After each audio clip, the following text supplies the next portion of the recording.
Greetings, Earthbound Travelers. Welcome to tonight's episode of Will of the Dice presents the Scions of Oblivion. I am your host, Tier the DM, the world's okayest DM, and I guide this train wreck of clusterfuckery. Tonight is a very special night because tonight may be a total party wipe. We will cross our fingers that it doesn't, and we will see. How did we get here, you ask? A single piece of bacon. A single piece of bacon has brought ruin. You see, as the party was on an airship traveling towards Verndathar to make it to the Tuskspire Mountains, they discovered that there was a explosive incendiary trap attached to the lift crystal that powers the airship. Instead of disarming it, they threw bacon at it, causing a chain reaction of explosions, interesting events, thunderwave spells, a ship destroyed, an airship crew lost. They made their way to the flotilla where the airships land to refill or re-energize their lift crystals to discover that a beast known as a changeling, it's not the race, it's a beast, there's two different things in Runeth Gesha, had captured the gnome that ran the flotilla. They destroyed the changeling to free the gnome, only to realize that there was a sea monster that the changeling had been controlling. And it's at this point that the sea monster made itself known. And this is where we resume our story and where we discover, have you been fucked by the will of the dice? Before we begin, we do have announcements and introductions. We'll go ahead and start with Locke. Hi, I'm Locke Clark, and I'm here to talk to you tonight about our partners in this endeavor, Level Up Dice, fine purveyors of luxury dice for all your sexy dice needs. And tonight I'm going to tell you about our ambassador dice. Yes, you've heard it before, but now I have one in my grubby little paws, and you can see it in all its glory. Look at how pretty it is. Look at how shiny it is. Yes, you want one. You need one. Now, these dice, they are radical glass dice. They have an optic shift and a color gradient. Color is the color of a blueberry, and it shifts from darker to lighter. And they have a stained glass glyphic pattern around the numbers, and that number and the pattern are all filled in with a reddish pink. They are gorgeous dice, and they roll really well. Saturday night, I rolled 4 D20s in a row. With these dice. They are amazing, and I highly recommend them. And you're going to go through our portal to get them, because going through our portal helps us out. It makes us look good to the company, and you want us to look good, right? So you're going to use that portal. That portal is http://bit.ly/W, T, D, dice. That's all one word. bit.ly/WOTB dice. Go and check those out. And check out what else they have on the Level Up shop. Find Christmas presents for your friends. Find a Christmas present for you. You deserve it. Also, we would like to thank the musicians who provide music for tonight's show. It heightens our experience. It heightens your experience. Those musicians are Michael Gelfi. They are Kevin MacLeod. They are Dwergar. And they are our very own Patrick Taylor. Thanks, Pants! Thank you, Locke. So, as of last night, we have permission from Lanta, who is basically our boss, the channel boss, if you will, the overlord of Level Up TTV channel, that those of us that do vape can vape on stream. So to tell you a little about that, or at least our take on it, Dandy or Alice, you're the same person. It doesn't matter. Hi everyone. We at Will of the Dice do not condone the use of nicotine products such as vaping, cigarettes, and cigars. Nicotine is an addictive substance, and we want all of you to be happy and healthy. Though some of us may be users of such products, we do not encourage their use.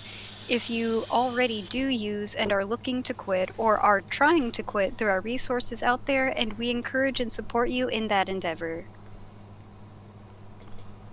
Thank you. And the one com. And we are still looking for new people to shout out for our One Community, One campaign. because we're all in this together. If you have a small business or you know someone who has a small business within the gaming community or the Renaissance Fair community or even the SCA community, please encourage them to give us a shout through the email, the number 1 COM, the number 1 CAM at willofthedice.com, and please provide your name, the business name, a brief description of what products might be sold, and a link to the site. Thank you, Ellis. Patrick? Hello, everyone. And I'm curious, do you like wearing clothes? Because we at Will of the Dice have some pretty cool... What are you asking me about clothes? I hate clothes. Well, you don't... You hate clothes. Well, okay, let's imagine, if you will. Well, unfortunately for you, there are no pants in our store, but there are hoodies and t-shirts and can covers that look like you could squish on them, because I can't tell the difference between the two words that I'm not supposed to say. So anyway, go to our shop at willofthedice.com/shop. Go buy yourself a t-shirt. Go buy your friend a t-shirt. Buy me a t-shirt. Buy me a hoodie. I want one of the green ones with Tosh's face on it. That would be cool. But anyway, as of right now, hoodies only come with the logo. We're working on getting character portraits added to hoodies. So I don't know. It takes me to the website, and I can go and select hoodie on there. Oh, So. can you? I really just want pants now. Look, they're coming. With pants down on the leg, and then pants' face right on the ass. Anyway, go check out our shop, willofthedice.com/shop. Thank you, Patrick. All right, that's the announcements made. Let's go ahead and get introductions and get into tonight's episode. Hey, I'm John. I'm back from holiday travel and getting boosted, which, if you are eligible and able, please do your part and get boosted for the community, or vaccinated. That's my 2 bits. I am playing Zaraj tonight, your Loxodon druid, who was told in our pre-show that it is up to me to prevent the TPK. So we'll see how tonight goes. You can find me all over the internet at that_film_guy. Hey everybody, I'm Ren Matley, and I'll be playing Vinfira tonight. She's a 19-year-old half-elf shadow magic sorcerer who's become completely disenchanted with the world. Up until recently, she had extra pale skin, ice blue eyes, and long dark blue hair, and had no idea what had actually happened to her to make her this way, as she existed between that thin veil between life and death.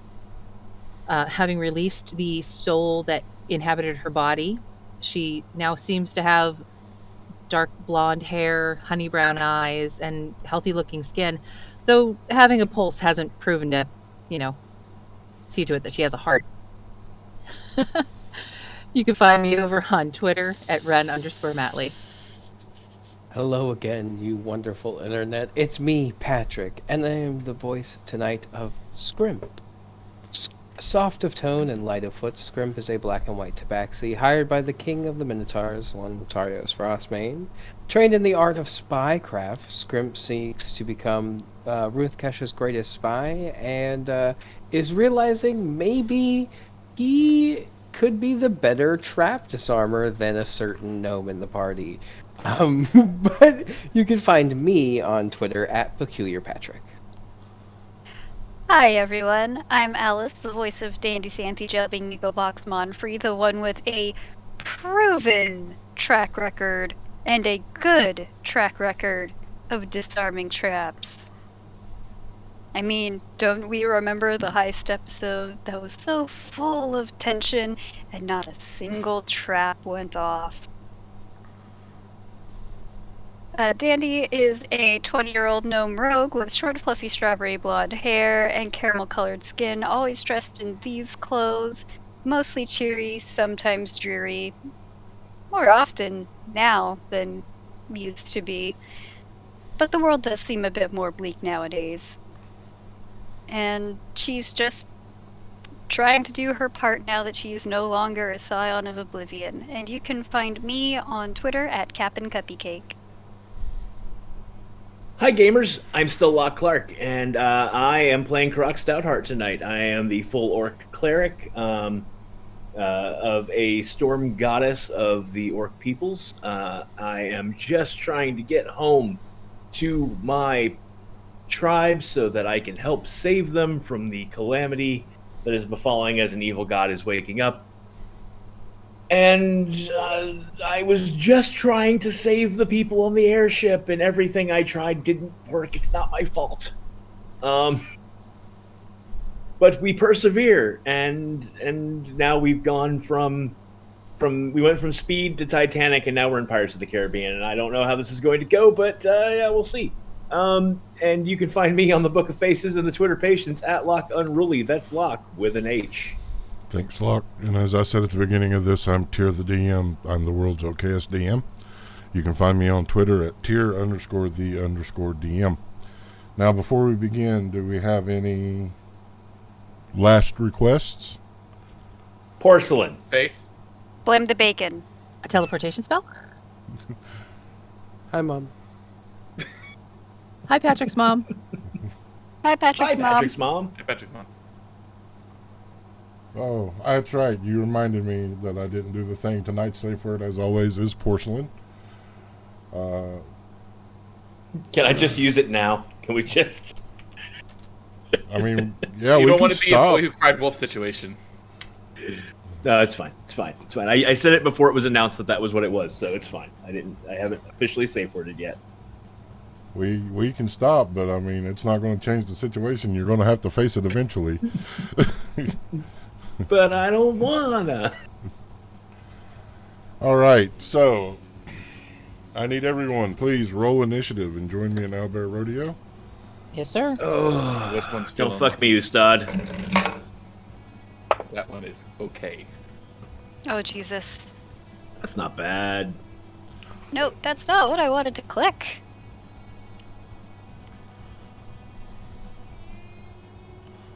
All right, Vinfira. 15.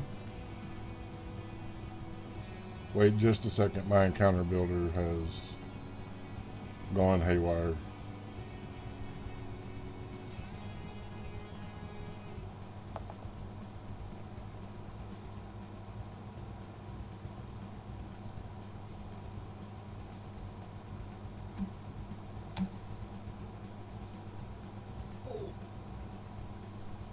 That's better. Okay, 15.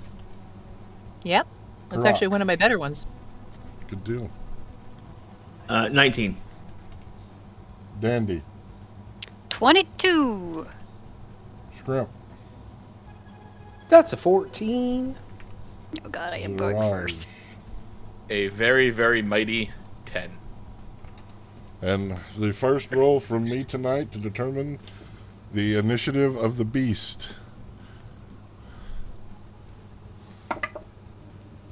All right.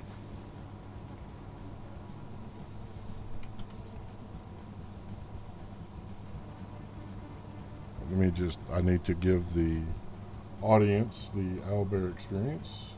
Oh, yeah. Now, record keepers out there, we didn't get all of our stuff, right, after we killed this guy. Like, this just, like, happened immediately as we turned around and tentacles came out after we saved this guy, right? We had Right. tried to grab our things and run for the life raft, according to my notes. Yeah, I remember running to the tent. We left the tents, but we grabbed our gear and we were running for the lifeboat. And then the lifeboat took a tentacle through it, and that's where we stopped. So we should have our gear. Hell yeah. You do have your gear. I was going to say, the last we left Siraj off, she was a bird. So technically all my gear melded into me. Must be nice. So, you're on this platform. The two changeling monsters dead. The roar from underneath as you hear the thum, thum. Tentacles blasting against the platform, some breaking through. The large head of what appears to be almost dragon-esque coming up from the corner, letting out a giant...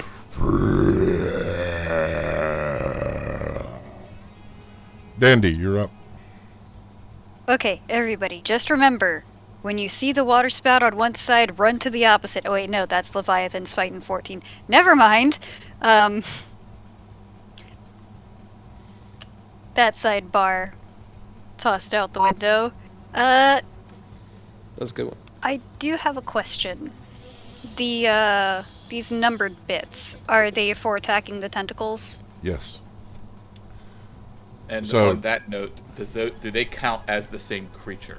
They do, but the tentacles have their own HP. I'll go ahead and give that much to you. Okay. Okay. Alright, so we'll figure it out. I have a formula for every attack made against a tentacle. It does so much towards the overall HP of the monster. Right, but if I do a spell that affects the creature and I target the head, will it also target the tentacles because it's the same creature? Yes. Great. Alright, so at this point, we all know what's gonna happen. We're going for the good old stab.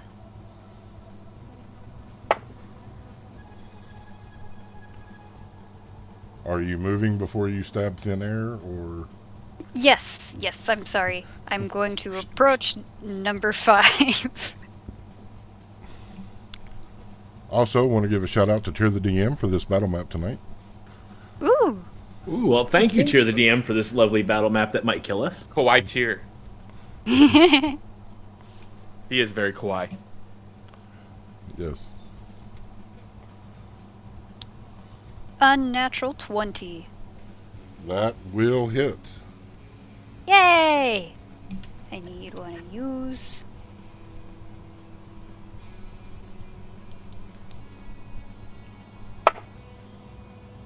Eight damage. All right. 1 second. I wasn't fully prepared. You said 8? Yes. Alrighty. And then she's going to bonus action disengage back over to the group. Alright, excellent. That will bring up Karak Stoutheart. Yay. Alright, well,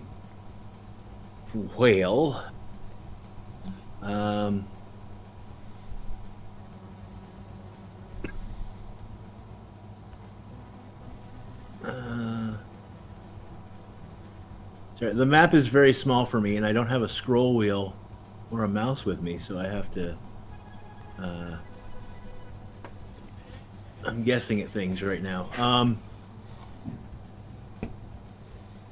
You know what, I'm just going to move to the closest one, because that's easiest. So I'm going to move straight up to this guy and attack whichever number this one is, the one that was straight out in front Number of 6. me. Number 6. I will attack number 6. And I am going to hit it with my hammer. Let me check. There's a thing that I do with that. I just want to make sure I have the dice right.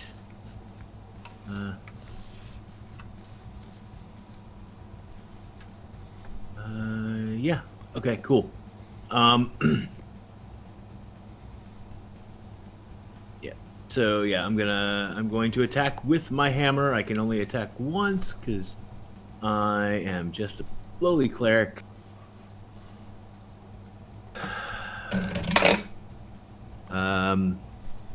17 to hit. 17 misses. Your hammer slamming into the thick hide of the tentacle with a thud, but it seems to have no effect. I don't think I have any bonus actions. No, that's what I got. That's it. I'm done. It is now the Yay beast's turn. The creature will let out a large roar as you see lightning dancing in its mouth, a cone of electricity shooting forward. I need everyone to please make a Constitution saving throw.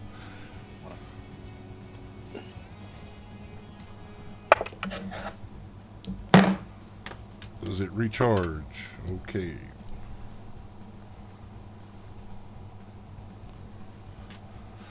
All right. Dandy. This is gonna hurt. 6. That'll be 40 points of damage. Hi. Karak. What about our evasion? Oh, Oh, evasion. dex. So you'll divide that in half. 20 points of damage. Good call. Sorry, which saving throw did you say it was? I Constitution. thought that was just. Yeah, I thought that was Constitution. just That for was Dex. That's right. That is just for Dex. So, Yep, that's my bad.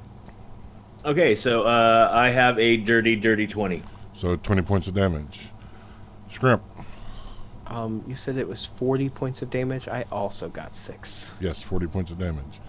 Venfira. 12. 40 points of damage. Ziraj. 22. That'll be 20 points of damage. All right, and we said it was lightning. Yes. All right. I will. Let's see. If I don't want to cast it. Read it. Resistance. So I will cast as a reaction, absorb elements to give myself resistance to that lightning. So I'll only take 10, and then I can throw a d6 of lightning back at it. But I don't think that's gonna do much. All right. Venfira. Oh, fucking hell, that hurts. Let's see what I can do here. What do I got? Gonna cast a shatter on it, Okay. on its head. So it needs a DC 17 Constitution save.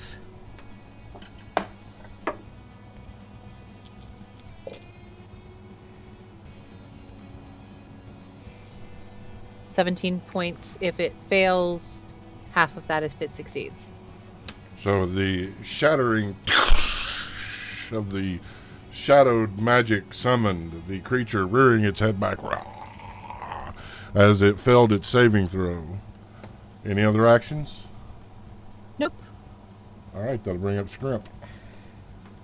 Scrimp's going to curse silently under his breath in Leonin. Bonus action, steady aim, steadying his hand with his hand crossbow, and it's going to take a shot at the head of the beast. All right. Getting advantage from the steady aim. That is a 21 to hit. 21 does hit. Sweet. And since I have advantage, I get a sneak attack. Damage. So sneak attack damage plus. I'm gonna use my piercer feat to roll that. I still have to use that though, so that's 7 piercing damage and then 13 sneak attack damage. All right. So the steady aim, careful. The bolt streaking through the air, slamming into a soft spot in the creature's face. It lets out a growl in defiance. Is that your turn? That is my turn. All right. That'll bring up Ziraj with Dandy on deck. Targeting its head, I'm going to cast Fairy Fire, which is a DC 19 Dex save, and I'm going to woe it. Nice. So take 5 off of that roll. And it's going to use legendary resistance to pass. Why did I think that wouldn't have those? Why? Hey, make it burn them. Make it burn them. Hey, Tyr. You bastard. Alright. So, in that case, I will assume my starry form, and I will, since I can now change it, I will do the archer to start, and pop a shot at its head. Oh, I actually gotta roll to hit. So. Does a 15 hit? 15 does not hit. Alright. And I'm gonna move. This is a new day. You need to will or woe. If you Oh, haven't it's a new day? already. Okay. Because when I asked earlier if we had a long rest. They didn't have a long rest, but it is a new day. Their rest was interrupted. Got it. Alright, let me... They got a Sure, short I'll- rest, though. Yeah. Is Cosmic Omen... Whenever you finish a long rest is what Oh, the wording okay, is. never mind. Yeah. It just so I happens thought to be it's always at the dawn, you know. So yeah, but it's whenever. Yeah, that's what I was double checking. Yeah, whenever I finish a long rest, I get to change my omen. Okay, cool. All right. So it's still woe, and I already had the one burn from last session marked, and now this one, so I have 2 left. All right. Awesome. Is that your turn? Yeah, I'm just gonna move so I'm not in a cluster with people. Because we now know it does a cone. Excellent. That will bring up Dandy with Karak on deck. Alrighty. Second verse, same as the first, because... Actually, I have a question. Yes. Can you flank a tentacle? Yes, you can flank anything. How does one do that? You would move like here. You can attack any part of the tentacle. The little gears are just markers for me, so I know which one, and I have something to remove if you kill a tentacle. Okay. Then Dandy is going to move over here this time. Would that be flanking? No, there's no one else to flank with. Oh, okay. Right. I mean, that would flank you if you want that. No, I do not. And yeah, she'll go for 6, 'cause why not?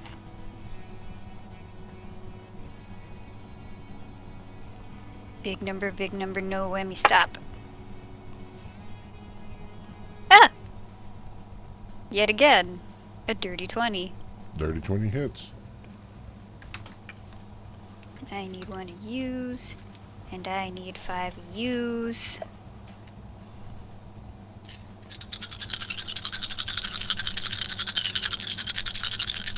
Sorry for the shaking of the camera. 8, 9, 10, 11 on just the regular damage. 6, 7, 10, 15, 16 on the sneak attack. All right. That's the full damage? Or just the sneak attack portion?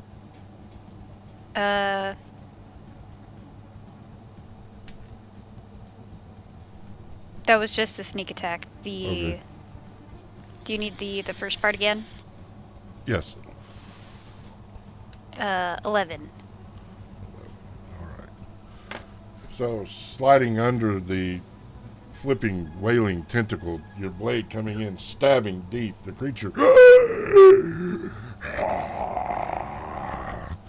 as this green, viscous blood begins to drop from its wounds. Ew! Any other bonus actions or anything? Yep. She's gonna disengage again over towards Vidvira. Mostly so she won't be in the way if Vidvira needs line of sight. All right. That is your turn. That will bring up Karak. All right, I would like to.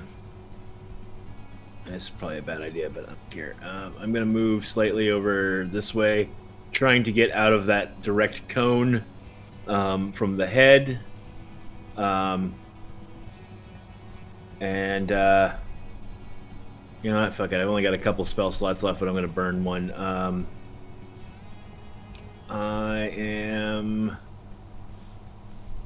I'm gonna cast. I'm gonna cast Guiding Bolt at first level. Tentacle or head? I'm aiming at the head Okay. because I should have line of sight on the head from there still. You do. Yes.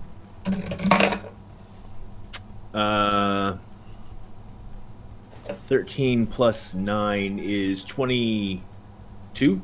22 does hit. Yes. And that is me dropping dice. That is 4d6 damage. Ho! Ho! Ho! Ho! Ho! Okay, I'll take that. I just rolled our puck dice, and I rolled 3 6s and a 3. Nice. So thank you, Ustad's Dice Tower, for that lovely roll. That is, what is it, 18 and 3 is 21 points of damage, and the next attack against the creature's head... Actually, I don't know. I don't know how that works. The next attack gets advantage, so I don't know if it's the next attack against the head or just any part of it. I'm not sure.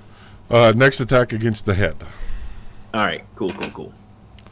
I will say that is exactly why I always use my puck dice for rolling my sneak attack damage. Puck dice roll nice. I use them. I like them. Of course, I know that y'all don't like when I roll high, so. Pictures want to be seen. Keep saying it. That will bring up the beast as it begins flailing its tentacles. First one going at you, Karak. That will miss. Number 5 going after Scrimp. That is a natural 20. Oh no. Ow. Well, I know what I'm doing next turn. So you hit me with number 5, you said? Yeah. Would it be within the realm of reason that I am a cat and It will not. You're going to take full damage. Oh, okay. Unless you have something on your sheet that says if you see an attack coming. It's the rogue uncanny dodge when an attacker that you can see hits you with an attack. So Okay. that's why I was asking. From where I'm that seeing, works. Yeah, would I be able to take half the damage? Yep, you will be able to take half damage. Which is That will be... Half of that will be 16. so it's doubled and then half. So what's the regular damage? Since you rolled a nat on me. That's half of what damage you would be taking, 16. Oh, okay. Cool. Ooh, that was 32 damage. Would have been very Plus 5 points of lightning damage. Ooh.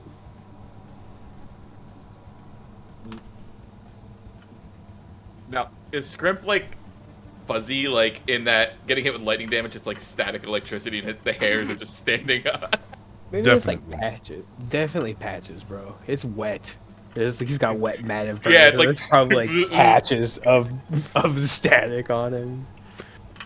Number 7 is going after... Who does the dice say? The number 7 is going after Dandy. Ah, 16? I believe, yep, that hits.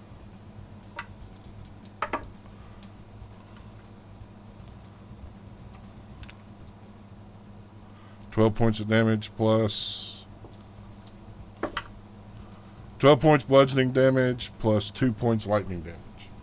Can I call uncanny dodge on that? You can. So that would 6 and be- 1. Okay, so that just be straight 7. Number 1 is going after Dandy again. Oh god. I already used 16 my uncanny again. dodge.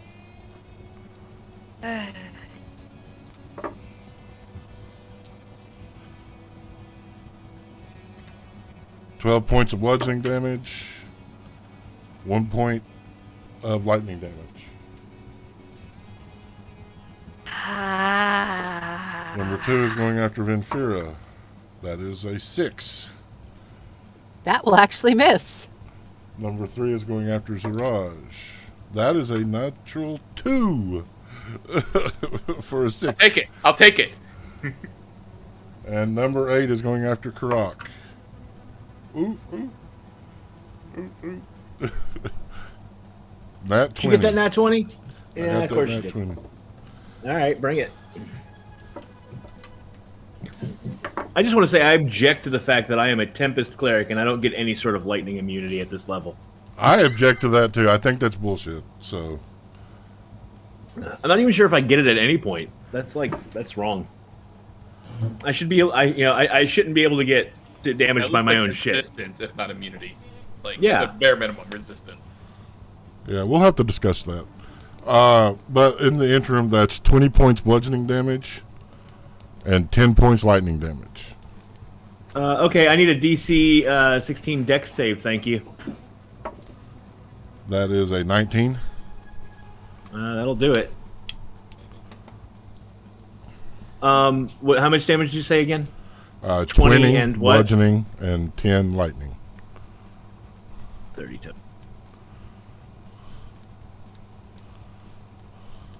And I'll mark off a charge of that, even though it didn't. And the head will submerge underwater. Quick, everyone! Look for the spout! And that will bring up Venfira. Hey, Zaraj, remember when you said something about you can make our creatures stay around a little longer? She's going to slam her foot into the ground, speaking in the infernal shadow rising up around her as she casts Summon Draconic Spirit. Yeah! Do it! Yeah. Let's be some Shang-Chi shit up in here. I You haven't seen the movie, I recommend. could make it last longer had I prepared for that. Also, it takes an hour. Ben doesn't know that. So Zaraj will be explaining that as it's like, yeah, if you told me yesterday and I had an hour. Well, I didn't know we were going to have to get fucked up by a kraken yesterday. But this is good for now. But for the future...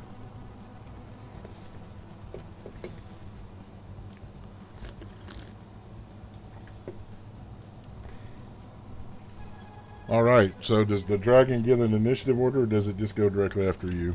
It goes directly after me. It is a black dragon, so it is a chromatic. So it has resistance to acid, cold, fire, lightning, and poison. All right, awesome.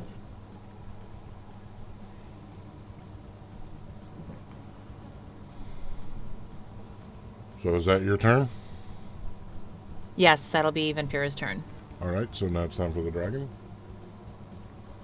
All right. So the head is underwater. The dragon's going to fly up so that it can target tentacles without being directly in reach. It helps if I have the right tool to move it a little bit. So we're going to have him kind of over here a bit. And it's going to aim its cone so that it's not hitting Scrimp.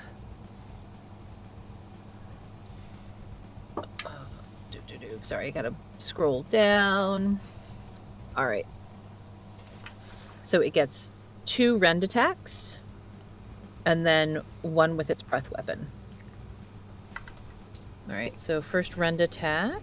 Now I have a question. Is this like other dragons where it has to roll to see if its breath weapon recharges? It just says the dragon makes a number of rend attacks equal to half the spell's level, rounded down, and it uses its breath weapon. Okay.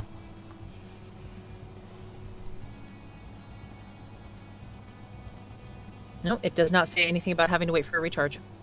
Okay, just making sure. Probably because it's a spirit that's been summoned, Yeah. and not an act. I think they nerfed the damage output so that it doesn't recharge just because it's... Yeah, I mean, because it only does 2d6 damage. It's not like a regular dragon. All right. Spell attack modifier. My spell attack modifier is +9. Okay. So that's 9 + 9. That's only 18. That Does will that hit the miss. tentacle? That misses the tentacle. All right, second rend attack. That's 21. 21 hits. All right, so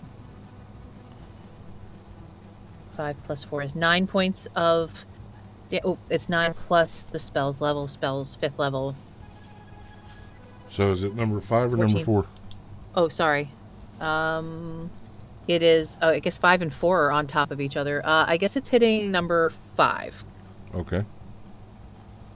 And So what that's was that 14. damage? That's 14 points of piercing damage.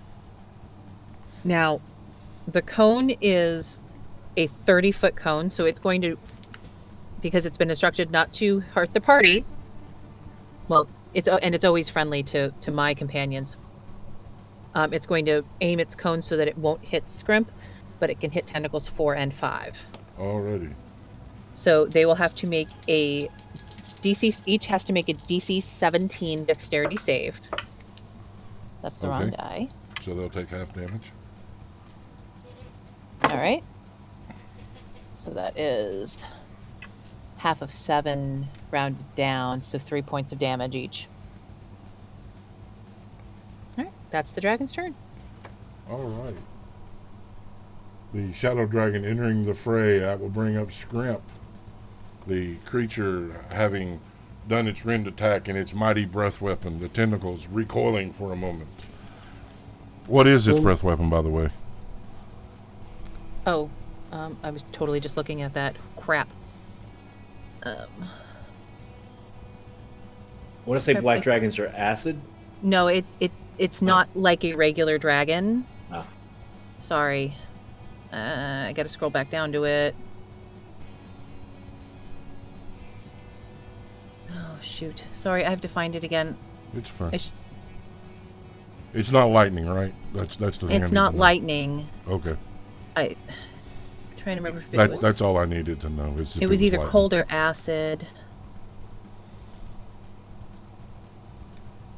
Because the creature is immune to lightning damage, which you Yeah, all sorry. have figured out. It's acid. Acid. It is acid. The way I had him set up for that one, it was acid. Sorry. All right, cool.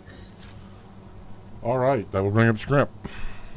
Taking, still silently muttering, or quietly muttering and leaning about this damn fish creature.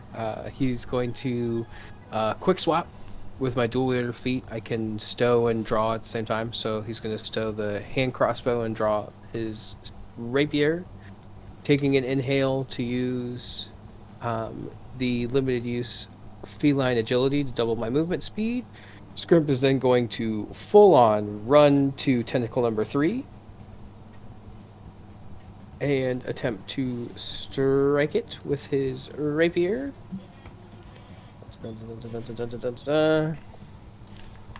That is a 27. That will hit. Sweet. And I will also wound the tentacle. So now on its turn, it must make... it'll take 1d4 necrotic damage for every wound that it has, and it must make a DC 15 Constitution save. If it makes it, it ends all of the wounds, and then also any hit points lost by this weapon cannot be regained through regeneration, magic, or any other means. They have to be through a short or long rest. All right. And I will deal... I'll use my piercer on that. Wow, that's... Oh, I rolled the wrong die. That's because I was looking at the wrong thing. Sorry about that. Okay, still using the piercer. Getting the same. And that is 6 piercing and 2 necrotic. And then using my bonus action to... cunning action to disengage.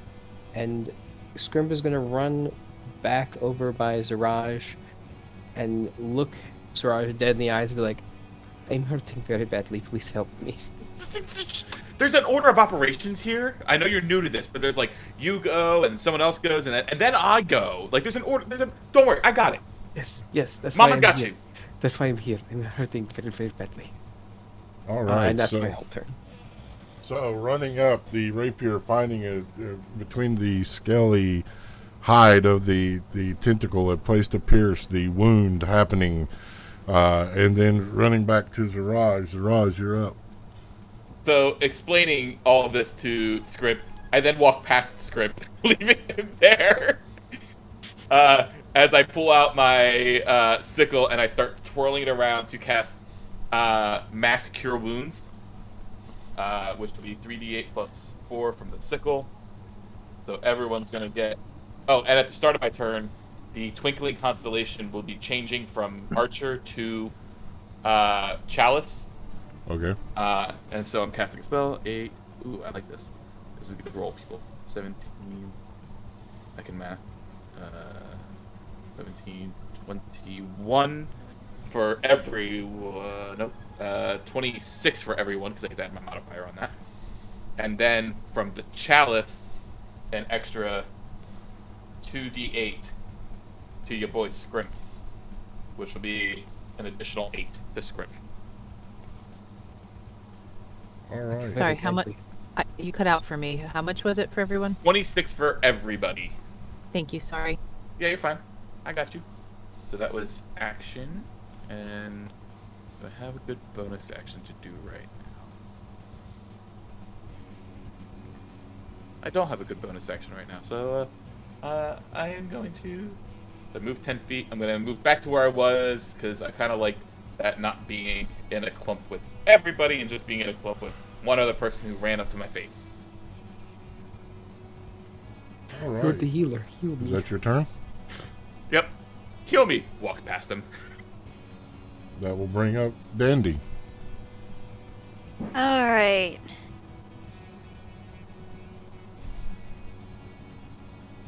Dandy's gonna go back to number 6 simply because it's there, it's closest, and I believe that counts as flanking with Karak.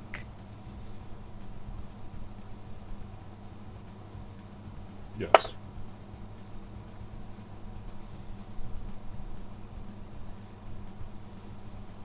$23. 23 hits. Yay! Which means I need all of the dice again.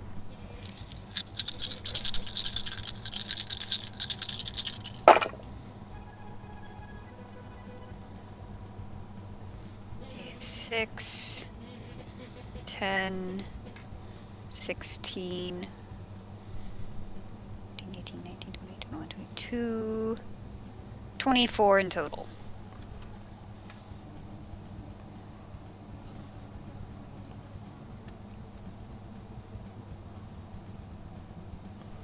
All right. Good job. Thank you. The tentacle thrashing as it is wounded. It is hurt.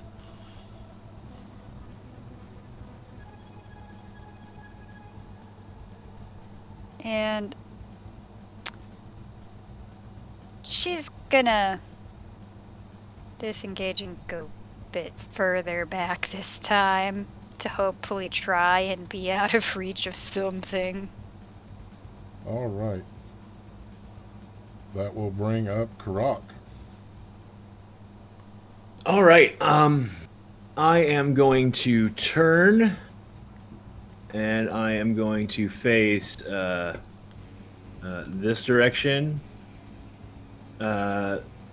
orienting myself that way, and I am going to cry out over the din of the tentacles. So you like to play with lightning? Try thunder. And I'm going to drop a thunder wave, pushing at both of the tentacles in front of me. That'll be a DC 17 con save, please. All right. For the listeners at home, is that for 6 and 1 or 7? Yes, 6 and 1, I believe. Cool. All right. So both of them did pass their save, but they'll take half damage. Ooh, that's good damage, though. 15 points of thunder damage to the two of them. So half that. So that will finish number 6. The tentacle will collapse, thunk, lifeless on the deck of the flotilla. Yay, Calamari! I was just about to say. All right. Is that your turn? I believe that is my turn. All right. I will bring up the monster, the head coming back up. The tentacle needs to make its con save, and also. All right. How much damage does it take? It takes 3 necrotic damage. All right. Let me figure out where this cone is here. It will miss Vinfira. Will it hit Karak? Just barely get the dragon. Once more lightning erupting. So I need the dragon and Karak to make Constitution saves. Ooh. Okay, cool. Sorry, you need Con just a save. second to pull the dragon stats. You said it's a con save. Yep.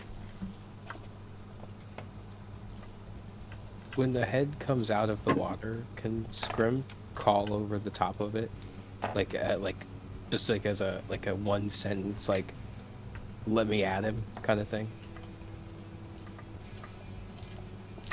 Sure. So yeah, the head will come out and be like, "That one is mine," yelling at everybody.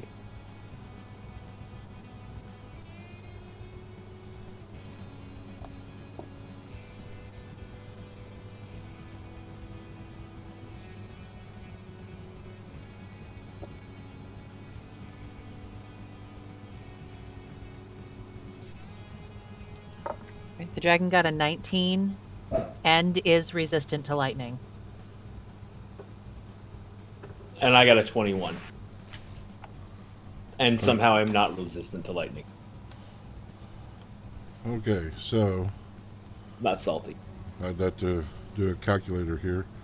I've got to divide 75 by 2. All right, so Karak will take 37 points of damage, and the creature will take 18 points of damage, the dragon.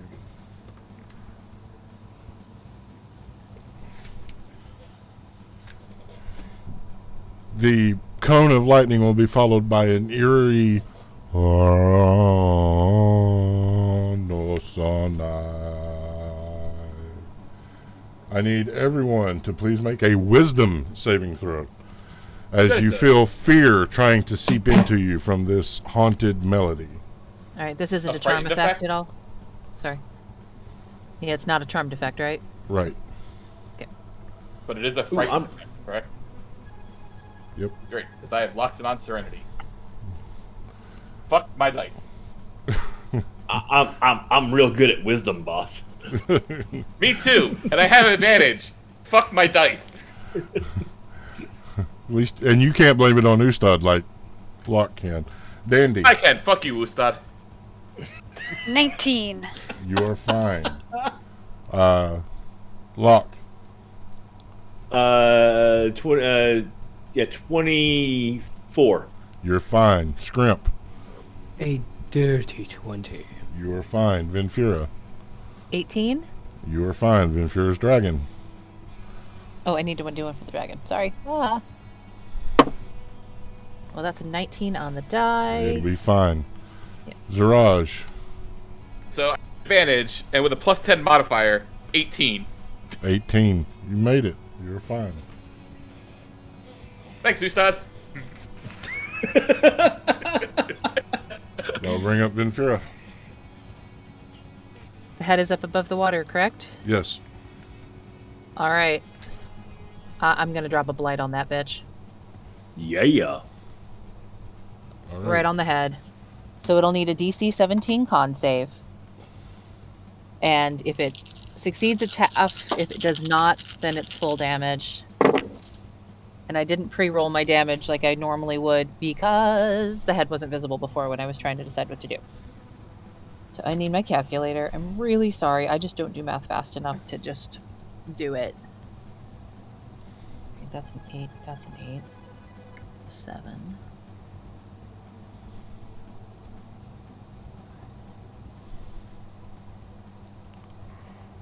Oh, that's another 5.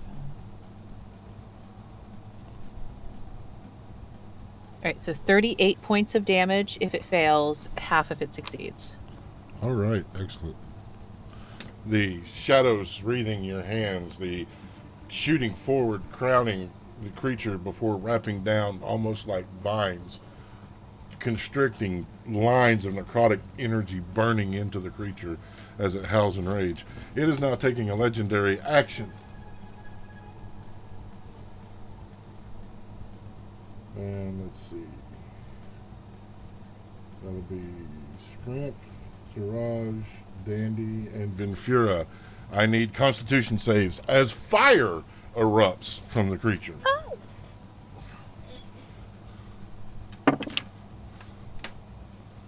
that's not great.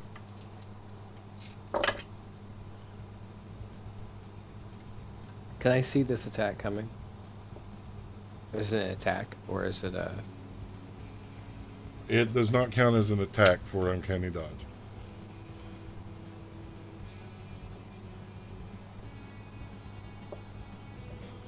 All right. Ziraj. 19. 19, 25 points of damage. And I Dandy. will absorb that as well. That would be also a 19. 25 points of damage. Excuse me. Crap. Sorry. I got you, Dandy. 3. 50 points of I rolled damage. Rolled a 1. Vinfira, 15. 50 points of damage. Did you say 50? Yes. Ven's down, dragon's gone. Alright. Looks like I'm doing the exact same thing again. And that will bring up Shrimp. Sorry, I'm clicking 50 on my damage roll fast. With the guiding bolt, it still has that glow shimmery on it, which gives me that advantage, right? Correct. Cool. I'm gonna dual wielder sweet, very quickly stowing the sword, the rapier, and drawing that hand crossbow and taking a shot at the head. Dun, dun, dun. Please don't let me die. Look, I'll roll it just because of principle, but I would like to have my very first raise the roof moment with my new ambassador dice. So please, everyone join me in the raising of the roof, because I got a natural 20 on that. What? Yeah. And so with that natural 20, because I am a piercer, I get to You're a roll... penis. What? I'm a piercer. So with piercer, I get to... when I've the been thinking about critical doing my hit- nipples. I've been wearing my nose, honestly. When I hit it with a piercing damage, I roll an additional damage die Okay. to determine the damage. So I will be rolling 2d6 plus 4. So give me 1 second here. That's 1. I'll use my feet to also do the reroll, which is fine. So that's 8 plus 8 plus 4 is 12 piercing, and then that's 12 piercing, and then you have to like double it or whatever for the critical. And then my And then- sneak attack damage, because I got because it was an advantage roll, is 17 sneak attack. So that's doubled as well. Yeah. So 17 and what? Is the It 17 would- doubled or is that the base? That's 17 is the sneak attack, and then for what I rolled on the dice were 8 plus 4. So if we're doubling what I rolled, it's a 16 plus 4, which would be 20, 37 if we don't double my sneak attack. Sneak attack doubles. Okay, so that's So it's 34 34 sneak attack. And then No, it's- 16. 20 20 regular damage. That's 20 piercing, and then sneak attack is 34. So 54 damage altogether. Rogues. Yeah. They get the Shot that job thing in- done. I shot that thing in the eye. Blast cannons. Fuck you. Damn. That's a hell of a shot. That took out one of its eyes. All right. Anything else from your turn? He's gonna whistle over at Karak and give him a wink and a mouth. Thanks for the guiding bolt. And yeah, that's his turn. All right. That will bring up Ziraj. All right. See, a lot of us were just set ablaze. Gonna scoot back over so that I'm within the range of everybody again. And then we're gonna do another max cure. Dandy really needs it. Yeah, it's not nearly as good. 10, 14, 18, 23 to everybody. And then Dandy, you're gonna get the chalice D6 or D8s for another 7. Yay!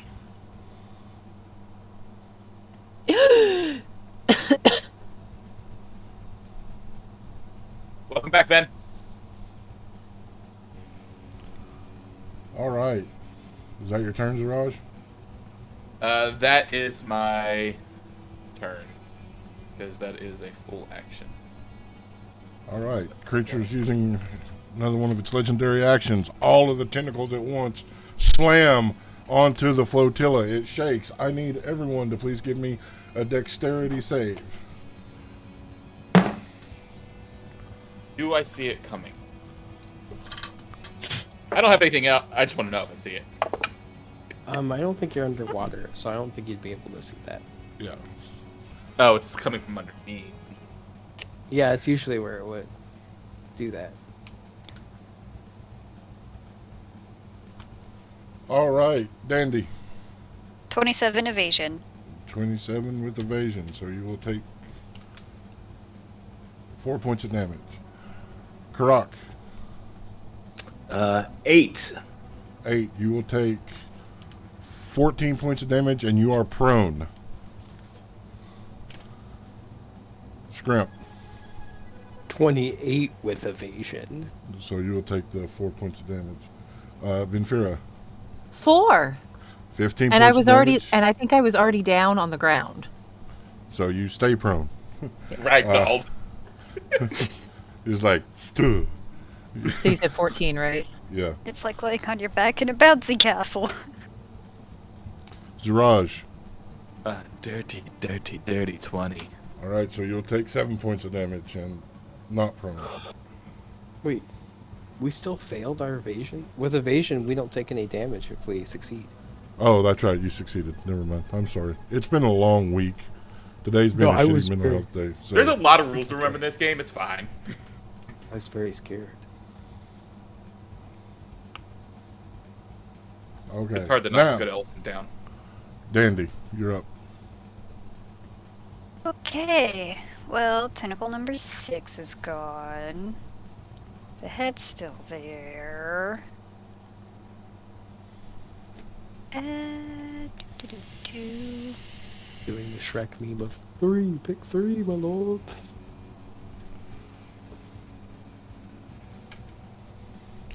Why not? She'll huck a dagger at 3. I mean, we've got plenty in the bag of holding. She can lose as many as she wants. This is truth. Because she's not getting it back. This one definitely not. That's 15, 16, 17, 18, 19, 20, 21, 23. 23 will hit. Yay!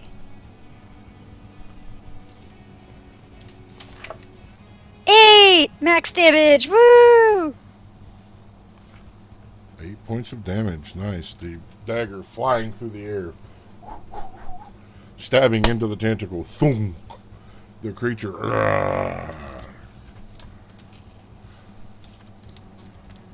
All right. Damn it. Is that your turn? Yep. That will bring up Karak Stoutheart. Yeah, hold on a second. My D&D Beyond just decided to navigate me off my character sheet for some reason. All right. There we go. It's coming back up. All right. I have 30 feet of movement. Oh. I am going to movement thing selected. I am going to move 20 feet to right there. And I am going to drop another thunder wave, this time aiming it at the head and the tentacle just above the head. This one right in this zone right here. I can't read what the number is. That is number 1. Yeah. Number 1. So yeah, so I'm aiming at head and 1. All right. Go ahead and do your with damage. my thunder wave. And that is 2d8. Oh, yeah, nice. 8 and 6 is 14 points of thunder damage. If it makes its saving, or if it fails its saving throw, which is a con 17. Otherwise, it will take 7. It failed both of them, taking full damage. Woot. All right. I've still got 10 feet of movement, so I'm just going to move back a little bit. Trying to get out of the cone.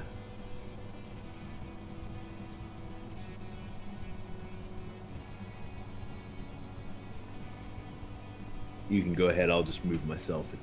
All right. Tentacles attacking. Number 3 is attacking you, Ziraj. That is a 19. A 19 will hit. That is 12 points of damage.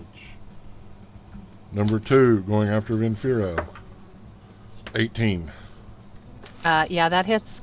Especially since I was prone. 8 points of damage. Ooh.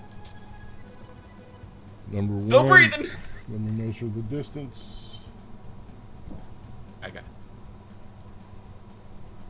Karak is just out of reach, so number 7 will attack Karak.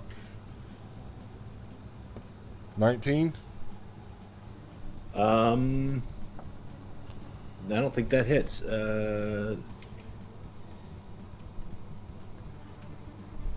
Oh wait, You no, had I'm chainmail not on. wearing. You're right. I'm not wearing my plate. Yeah, 19 hits. Yeah. 10 points of damage.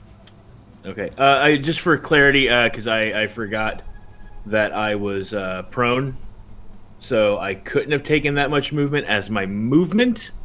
But as an orc, I get aggressive, so I could have used my bonus action to be aggressive and charge straight at my target, and then I could have used my movement action to move back. So what I did still works. I just how it works differently. Works for me. Because I forgot I was prone because I would have needed to take movement to stand up. All right. That will bring up Vinfira. Slowly rising up off the ground. This is absolute fucking bullshit. She's going to spend 7 sorcery points to regain a 5th level spell slot. Okay. Yeah. And I'm casting Synaptic Static. Okay. It So- will use its last legendary resistance. It's using resistance. Yep. To pass its save. Okay. Well, I still have to roll damage, so you can take half damage, but... Hey, but good news. He's out of legendary resistances now. Yep. Yeah, but That's a half the win.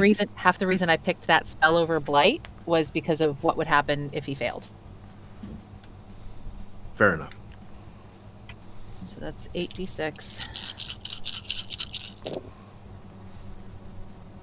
That's 15. 25. 31 was the total damage, so you'll take half that. All right. Yeah, I was going for if he failed, it gave him muddled thoughts for the creature muddled thoughts for the next minute, and they would have to subtract a d6 from every attack roll, and have disadvantage on other things. So, but didn't work out that way. You know, I tried. We did good. Come see, come saw. You still made it spend its last resistance, which is, could be big later. All righty. That will bring up Scrimp.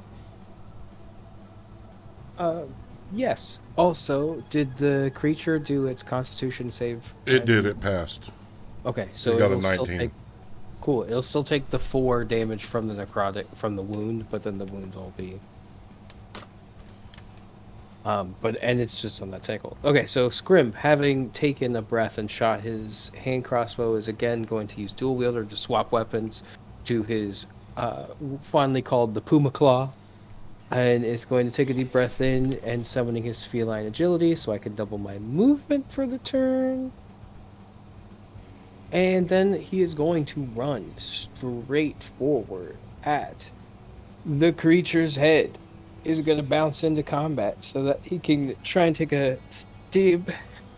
It's a little shinky shink at the creature.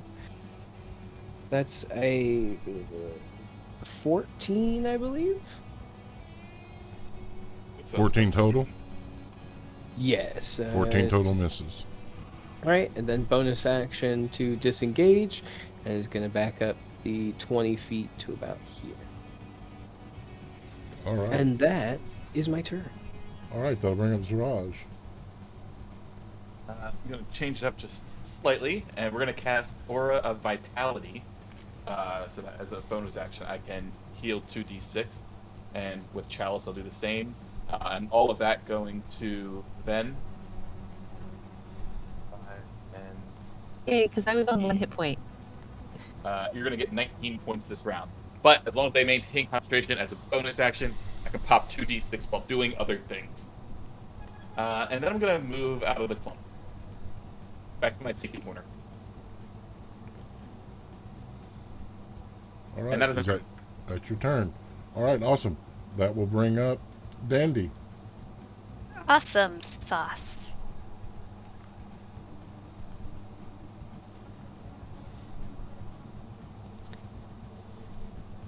Hmm.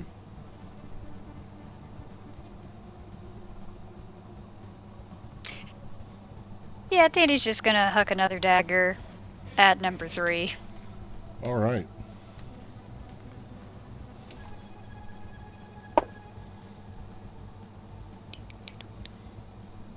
$25.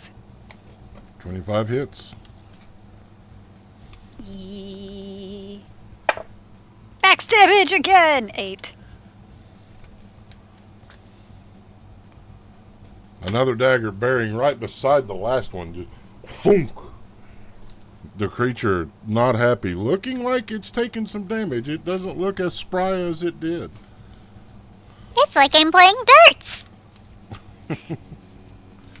You're up. Cool. I am going to. I look over and I catch Scrimp's eye, and I'm like, this one's for you, and I'm gonna throw my last spell slot, Guiding Bolt, at the head. Alrighty. So I need to roll to hit with that one. That is a 12 plus 9 is 21. Blackjack. Hits. And that is all of my puck dice. Not quite as good as last time, but 8 and 7 is 15 points of damage from the guiding bolt, all radiant damage. And that glow surrounding it as the guiding bolt blasts, so the next melee attack will have advantage. Is that your turn? I think I want to take some movement. Yeah, I'm gonna hop back across this way. I think I can get to about. Number 7 will get an attack of opportunity. That will No, miss. I'm not gonna move that far. So, yeah, well, okay, I'll be there then. Good enough. Good enough. All right, it is the creature's turn. Tentacle number 1 going after you, Scrimp. 19. That'll hit.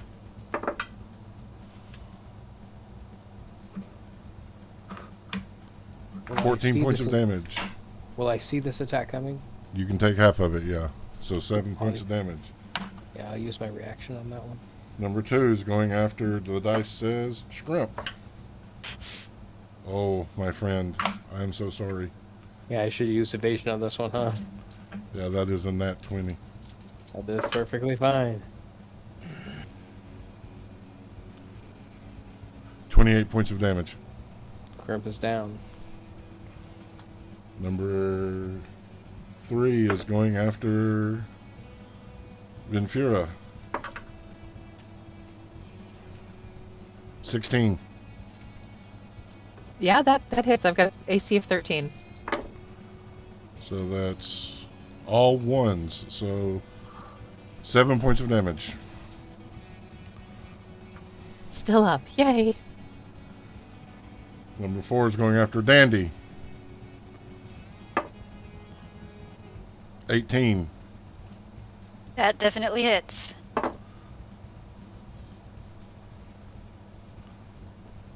15 points of damage. Number 5 is going after you, Dandy. So 19. Yep, that hits.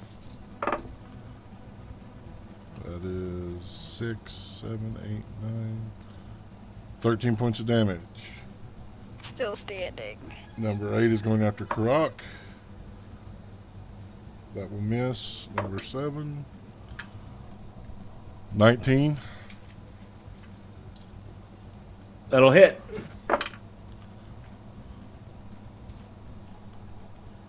$15 points of damage. Okay. That will bring up Benfira. Ven's just not having a great day. I'm gonna cast Chaos Bolt. I've had it this whole time and not used it. So you hurl an undulating, warbling mass of chaotic energy at a creature in range. So, gonna make a ranged spell attack. It'll be with advantage because of Guiding Bolt. Oh, sweet. Let's try these two.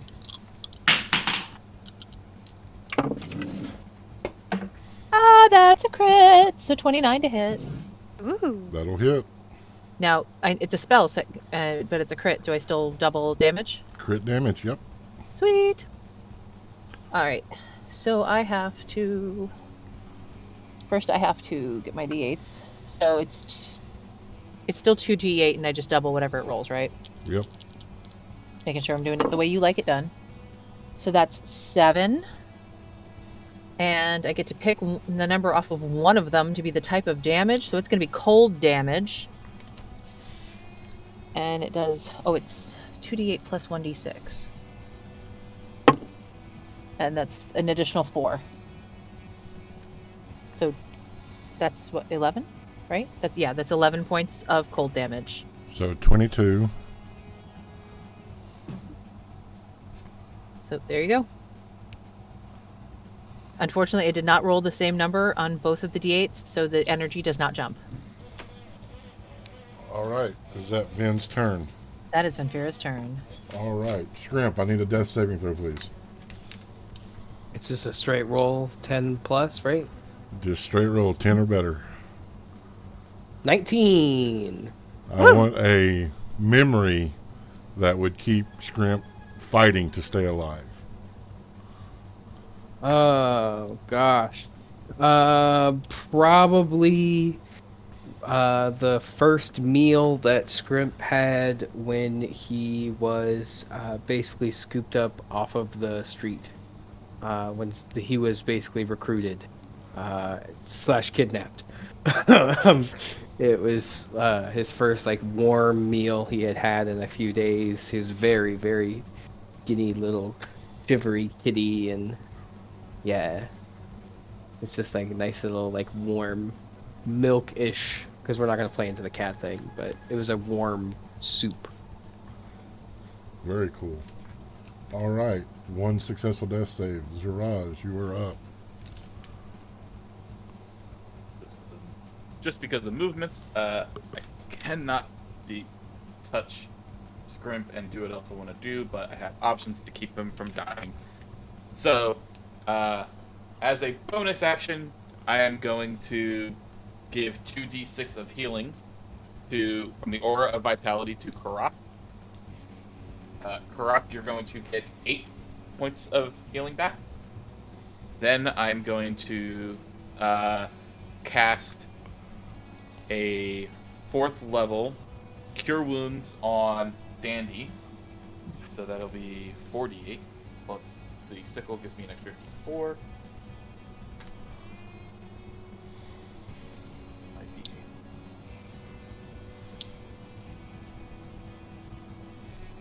12, 21, 24 plus 5, 29 points to Dandy. And then from the Chalice, since Scrimp is close enough, he's going to get 2d8 plus 5. He's going to get 8 plus 5 is 13 points to scrim. There, I feel 3 people. Excellent. Nicely done. And so that was part of my movement, and then I'm going to go back to my safety corner. All right, that'll bring up Dandy. Yay! Now that I'm not muted.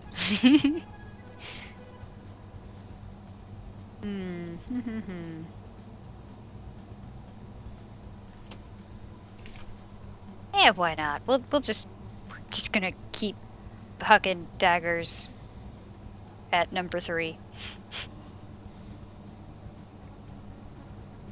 I mean, she's only got 3 left, so she can't do it forever. Oh. Oh, oh, oh. Oh, oh, oh. Oh, oh, oh. Nat 20. Nat 20. Oh, yeah. Good job. Alright, so. I forget. Do I do sneak attack damage if I crit? Do not. Okay. Oh, this D4 loves me so much. So that'll be 12.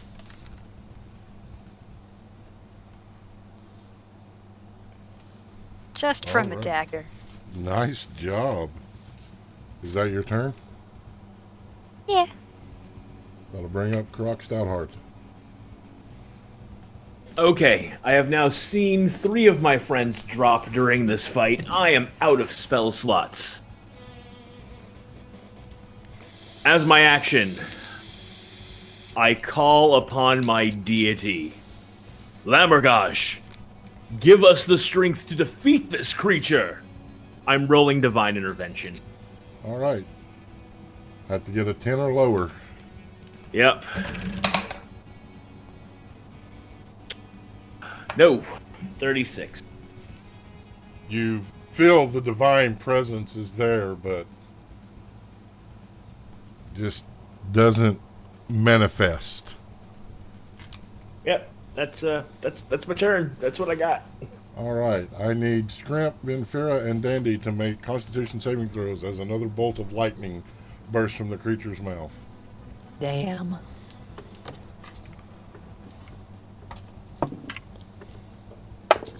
That's 19. That got cocked.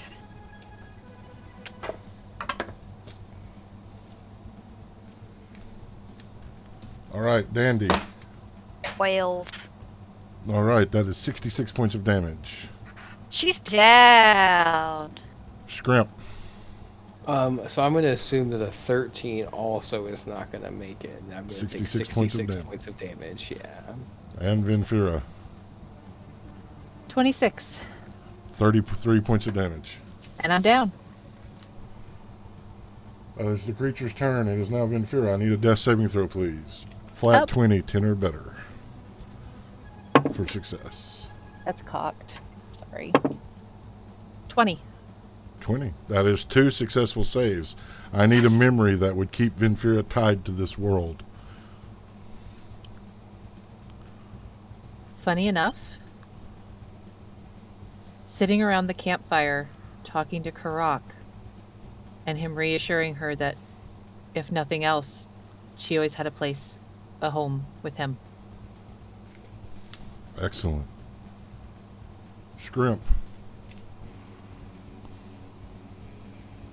Let us all praise the dice, for I have also rolled a natural 20. That's 2 successful saves and a memory that would keep you attached to the realm of the living. The first time Scrimp had made enough money on their own from a job, like a client, that they could go and order like a spa day for themselves. So it was basically understanding that money is everything in this world, and if you really want to make it by, you need to know how to make the most out of it, and this is what you can do if you work really hard. So Excellent. pity spa day. Here, since this is your world, in yours, is it a nat 20 is 2 saves instead of coming up to 1? Got it. Wait, is that... I thought the rule was it was 2 The successful rule is saves. a nat 20 is you come to 1. Oh, then that's the case. So Vinfira and Scrimp are 1 hit point. Is? So I always heard it as 2. I mean, I'm not going to complain that I'm coming up to 1. I'm just... Hey, that's something to discuss on Cast Guidance next Friday. We will look at that on Cast Guidance. Until then, it has been ruled, and so shall it be. So Stop you guys complaining. each have 1 hit point. Zaraj, you are up. Okay, so this is it's going away and that I'm not too happy with. So Dandy, you're still down, right? Yep. All right. So for the bonus action from the concentration on Aura of Vitality, you're going to get 2d6 first. That'll be 5 points back to you. All right.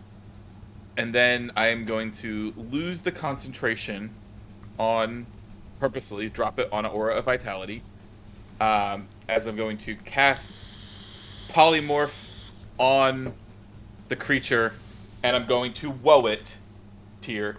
I need a DC 19 Wisdom save. Take 6 off of that. Yes. Cool. What I'm does buying that us do? time.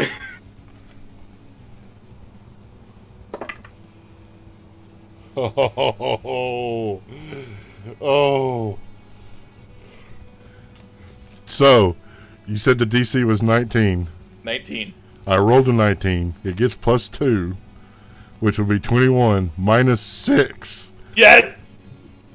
Yes. Yes. Yes. Yes. Clutch. What are you polymorphing it into? So I'm gonna cinema this real quick if you don't mind. So I throw the last heal towards Dandy, bringing her up. Look this thing dead in the eyes as I point my sickle, throwing the woe. The tentacles start contracting into this thing as I turn it into a newt. A newt. Turn it into a newt. Are newts saltwater or freshwater? They are freshwater. Oh wait, no, are they both? I believe newts are a freshwater creature. Yeah. Okay, so that'll buy you a round or 2 before it dies in the saltwater. I'll just scoop it up and put it on the boat. All right, that was bonus action in action, so that's all Zaraj can do. Alright. So, who did you heal? I forgot. Dandy, so that Dandy. she was not dying anymore. Alright. So it is now Dandy's turn. All right. God damn it, I keep not clicking on the right thing on my taskbar. Where is this newt? It is. It's in the water, right? Yep. Might be right where the head is, right? Yep. How far away is that? Ah! Don't do that. 35 feet. Okay. Dandy will use her dash to be able to get up there. And she's just gonna stab it with her rapier. As Okay. if she No! no, She's done called it. She's done called it. Yeah. I haven't rolled yet. You called what you were going to do, though. Is I gotta change it back? Yep. You can always. There's a chance you can miss. I mean, it only has an AC of like. Roll 4. 1. Roll 1. No, roll one. a 2. Roll a 2. I don't want to crit fail. Yeah, but with your modifier, a 2 will still hit it. So roll a 1. It's Well- a new. It does not have a high AC. Would I get disadvantage because it's like bobbing in the water? Nope.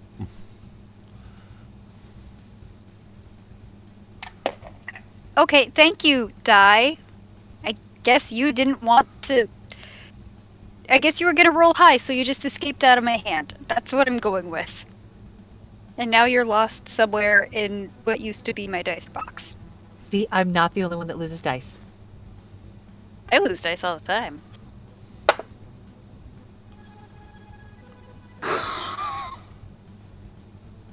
Wanting it. What'd you roll? You rolled a 2. What's your modifier to hit? 8. Please roll damage. Andy. I'm sorry. Roll a 1. Roll a 1. Roll a 1. Won't matter. I don't think newts It's have got more like than one hit point. Yeah, do max damage. At least it'll carry over. What'd you roll, a 1? I rolled a 4 plus 4 is 8. I just want y'all to know that John's face is everything right now. Uh-huh. that sums Yeah, it all yeah. up. Stabbing the newt, the creature bursting back I'm- into full. Dandy didn't know. Size. Siraj didn't say anything. That will bring Shit, up. that'd be an easy kill. It makes good TV. That'll Slash bring radio up for Karat. listeners at home. Dandy's just full of oops. And to think that used to be my favorite. I need to. Oh. All right, Ow. all right. I'm putting this all on you, Ustad. I'm a real high low to decide what I do, whether I play conservatively or I just say fuck it. Zaraj looks at Dandy. Listen, darling. Oh. I'm not mad. I'm just disappointed. I haven't heard so- that since I was 3. So Ustad, I rolled a natural 1. Karak slings his shield onto his back, pulls the great axe of sharpness, and I am going to aggressively charge straight at the head to plant the axe in the thing's head. All right, so that'll be 1 opportunity, 2 opportunity. Well, it depends how far you move. Move your token, and then we'll determine attacks of opportunity. Thankfully, it does not have Sentinel. Originally, it did, but I was like, "That's too much. That's beyond asshole." yeah. Okay, so that'll be 1 attack of opportunity. That will miss. So Cool. All right, here we go.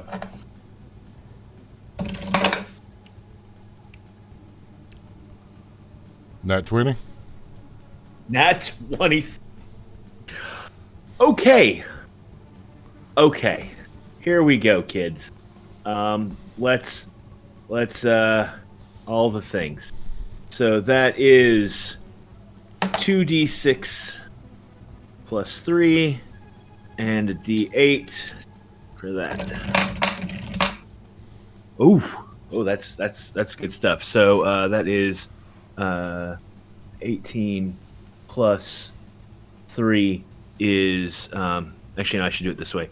That is 10 plus 3 is 13 points of slashing damage, plus, because I critted with the Great Axe of Sharpness, that is an additional 14 points of slashing, so that makes it 27 points of slashing damage, and it takes 8 points of thunder damage, and then I have to. I've hit it in the head. I don't know how this is going to work, but I roll a d20 again, and if I happen to roll another 20, then it loses a limb. Yep, it'll lose one of its tentacles. That is not It landed on the 8, the number next to the 20. It was that close. Oh my god. Okay. So that doesn't do anything. Is there anything else that it does? I don't think so. So No, yeah, but it looks hurt. so there you go. The creature looks There you hurt. go. For the first time in the battle, this creature looks like there's a hope of you all winning. It is now the creature's turn. By the way, Karak is just basically screaming and foaming at the mouth now. He's like just chopping into the head. Dandy, does an 18 hit you? Absolutely. I need a strength saving throw as it bites you, attempting to swallow you. Oh.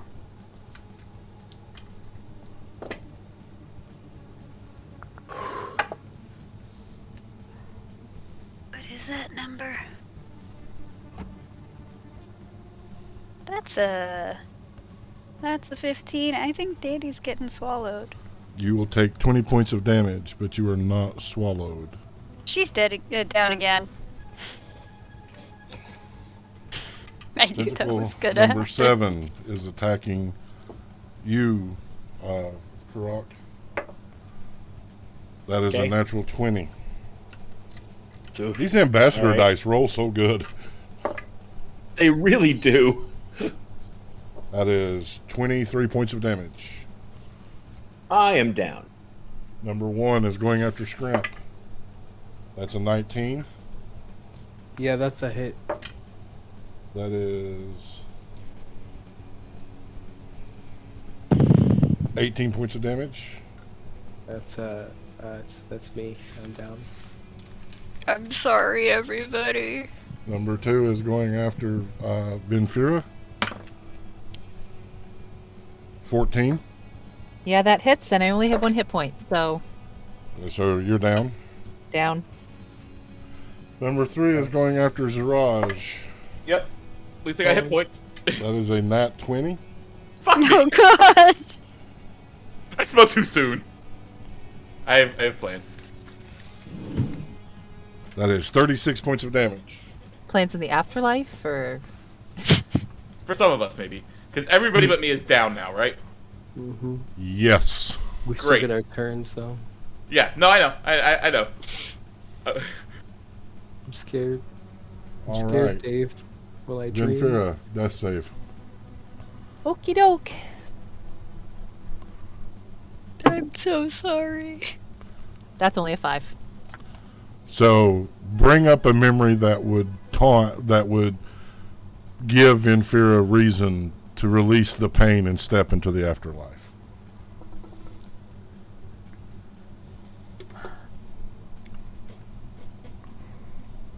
The day after she woke up in this state, seeing the way her parents looked at her now, the way they looked at her with fear, the way they recoiled when she'd reach out for them because she was just a scared little girl. That memory pulling you a step closer to the peace that is the beyond. Scrimp, death save, please. I also rolled a 5. And what is a memory that would pull Scrimp from this world to the peace of the afterlife? So Scrimp is actually kind of a little bit of a chunky kitty.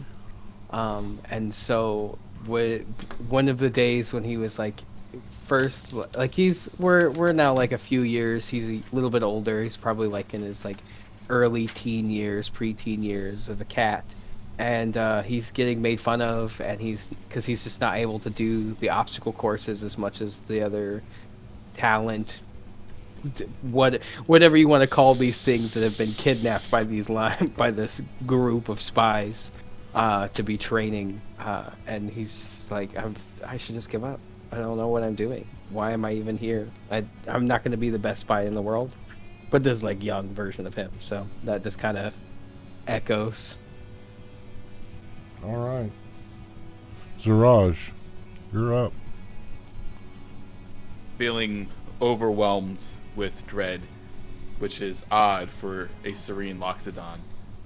She puts her sickle to her hip, throws out her arms, casting polymorph on herself into a Quetzalcoatlus, which is a very huge pterodon-like pelican, and she's going to scoop her party members into her mouth, and the Quetzalcoatlus has flyby, so it does not provoke opportunity attacks, and I'm going to fly off into the sunset carrying their corpses. Hopefully, the will of the dice will keep them live long enough till we find land, or an hour has passed going 160 feet around. So, the flyby allowing you to scoop the party as they are all close together, into Yep. your mouth as they fly away. The Just holding creature, them in that like pelican like jaw, not swallowing. the creature, very, very, very furious. It did not recharge its breath weapon. Ho ho ho ho. Because that would have probably downed me. That's Dandy, I need a death saving throw, please. So 10 or above, 20 stabilizes you with 1 hit point. 1 is 2 failures.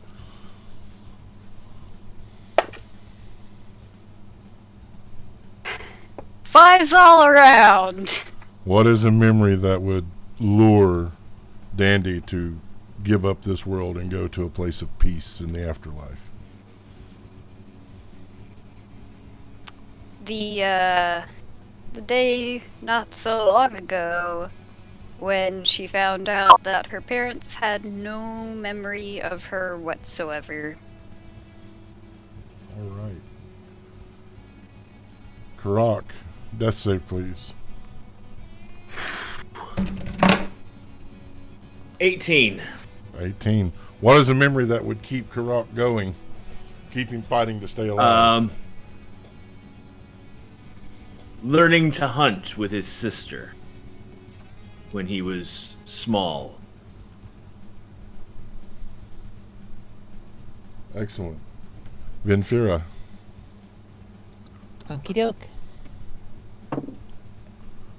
16. That is a pass.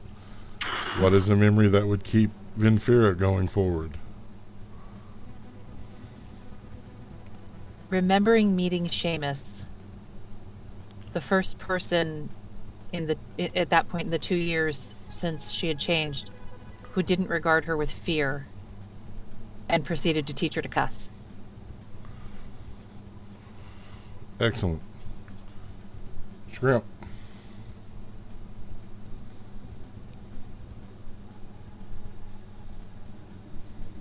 Cocked.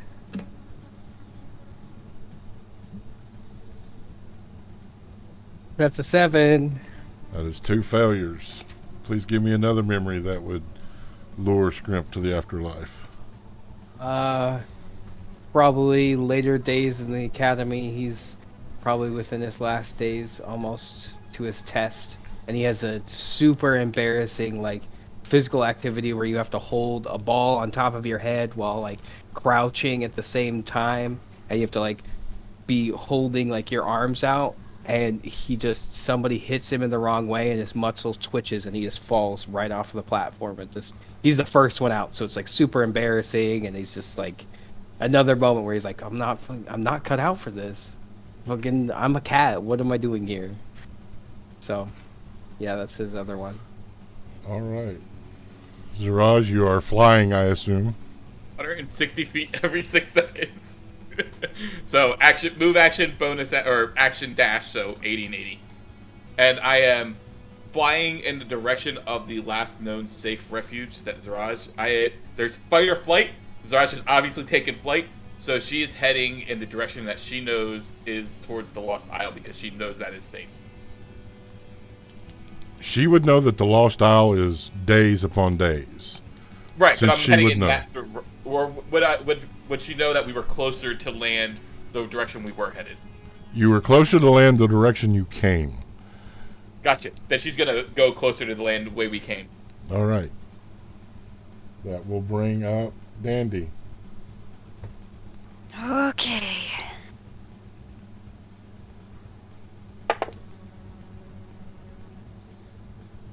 Eight. That is 2 failed saves. I need a memory that would draw Dandy towards the afterlife. The day that she realized that her parents were not coming back.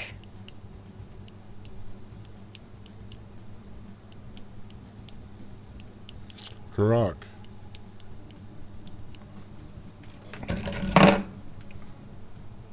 That is an 8. I need a memory, please, that would draw Karak to the afterlife. hours and hours at Helmson's when he first arrived, spent studying and trying to learn Common, how to read and write it, and how difficult that was for him, and the number of times he thought about quitting and just giving up because this written language was beyond his capabilities, or so he felt. Excellent. Vinfira. 19.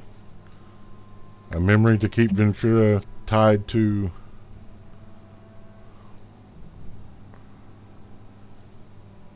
The night her Uncle Bane pulled her aside after 7 years of not speaking to her and finally sat down and talked to her and reassured her that she wasn't a monster.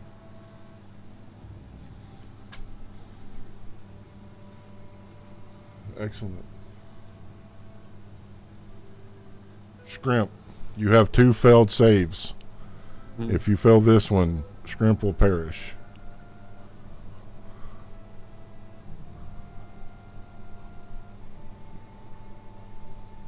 I rolled an 11. I rolled an 11. Oh, Don't That you is- do that to us! That is a success. Give us a memory that would keep Scrimp fighting to stay alive. It's the same. We have this, a different shot of the same memory of him, like, spending his gold and like, maybe like the first time he has it and he's like behind closed doors and he's just like, dancing and hopping around like he's like, he just did, exactly. He's rolling in it, like, yeah, that's what keeps him going. All right. Ziraj, I need a D100. Also did the math. A Quetzalcoatlus flies at 19 miles an hour, so I can go 19 miles before my thing falls, or my concentration has to end, unless I get damaged. 44. All right, thank you. And Dandy. on that beeline towards where our new land is, I'm also going to be keeping like horizon sight to try to find if there's a safe spot to land that's before that 19 miles is up. All right. I believe Dandy has 2 failed saves. mm-hmm.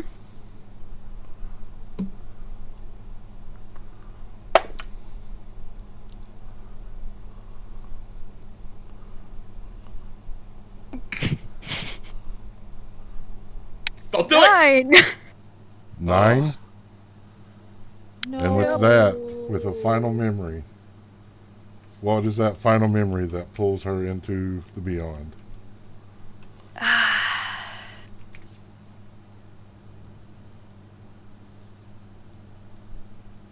It would have to be, even though in her heart of hearts she knows that it is fake,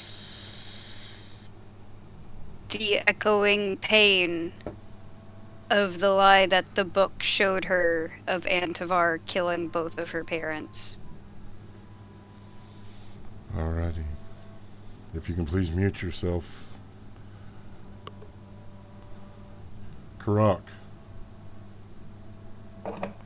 You are 1 and 1, my friend. 15. What is a memory that will keep you here?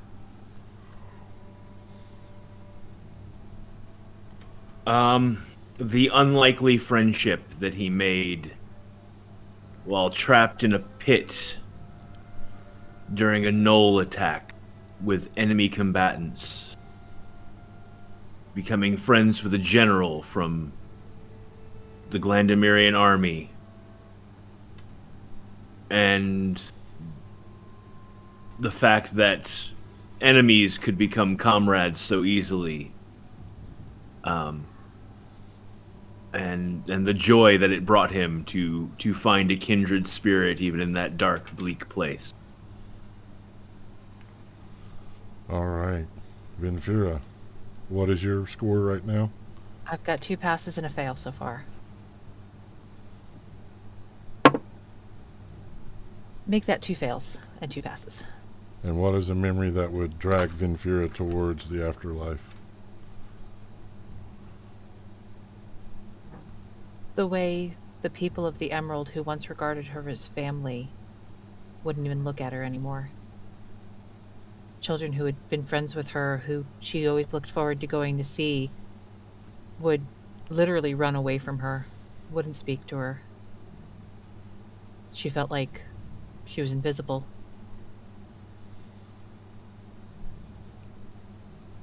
Sad times. The afterlife calling. Scrimp, you're 2 and 2. 2 and 1. Or 2 and 1. 2 deaths, 1 success. Look. So I'm going to tell you the memory, and you can, I think, through the context, be able to tell what I just rolled.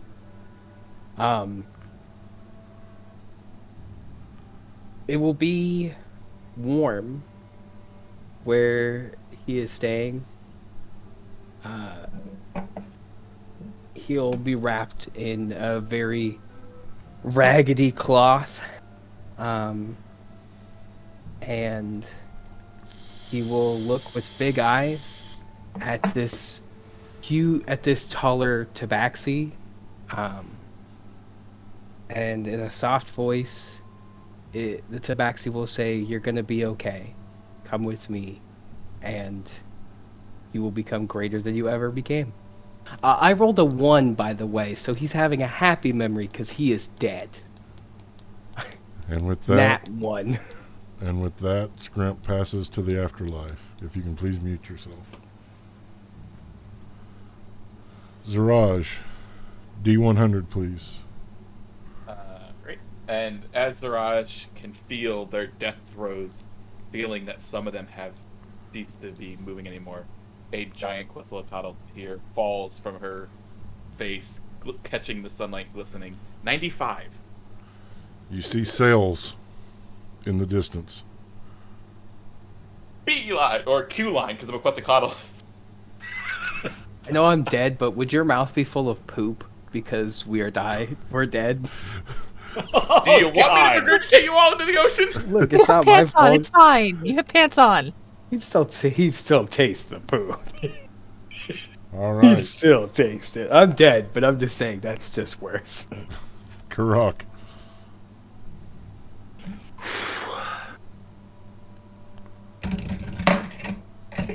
What the hell was that? It's cocked. Okay, let's roll it out here. 7. That is 2 and 2, my friend. What is a memory that Full would count. pull you to the afterlife?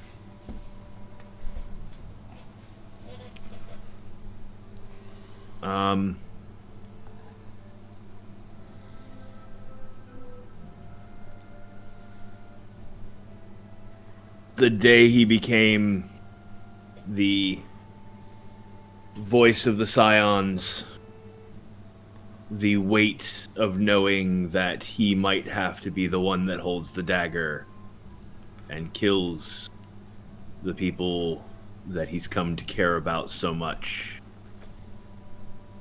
The idea that it might have to be by his hand, even if it's for the greater good. All right. Vinfira. Okay. I'm 2 and 2.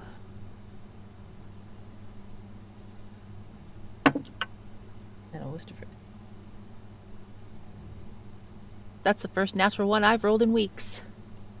And with Oh that, no. Vinfira passes. What is the memory that sends Vinfira to the afterlife? The day everything went sideways at home, rather than her family packing up and leaving and taking her away from it, her father dragging her through an alley by the arm, literally stuffing her in the back of some guy's cart. Not a goodbye, not a I love you, not even a hug from any of her family. Just her father saying, "Be careful," as he put a tarp over her. If you can please mute yourself. Ziraj, Yep. you are almost to the ship. I'm getting the weight of the emotional weight is getting heavy on Zaraj, and flying as straight and as fast as she can, those looking from afar can see that this giant pelican dinosaur has a heavy heart as it moves with remorse. Karak.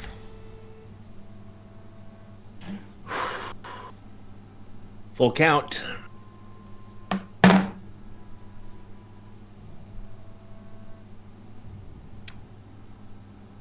That's a 3.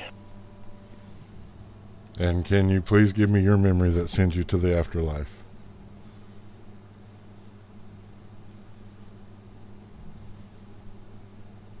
Battle. Bloodshed. War.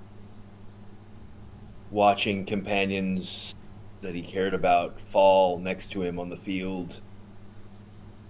Fall in ways that he can't fix. The hopelessness and despair of it. Knowing he can't save all of them. Even though he tries.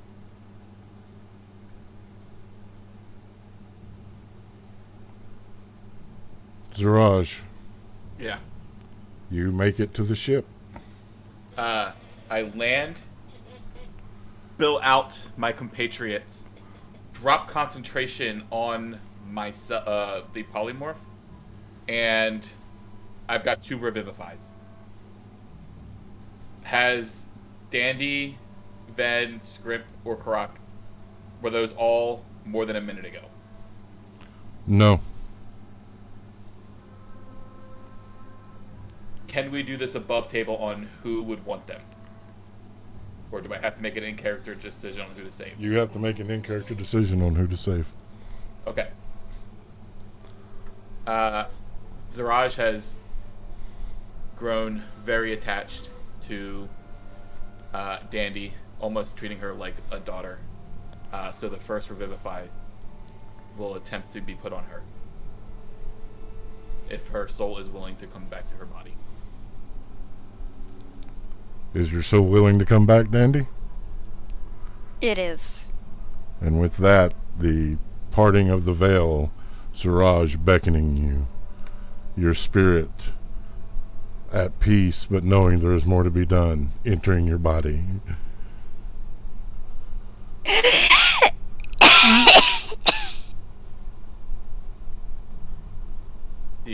As he hears the life gasp, she looks at Ven and just says, "I'm so sorry. I'm sorry. I'm so sorry."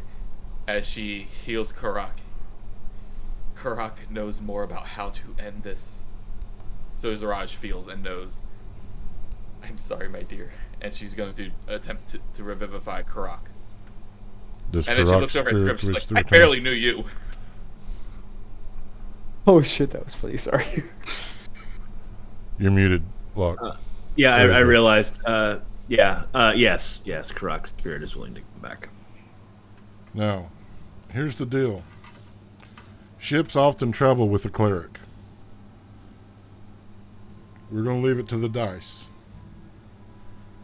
to see if there's a cleric on board that can help.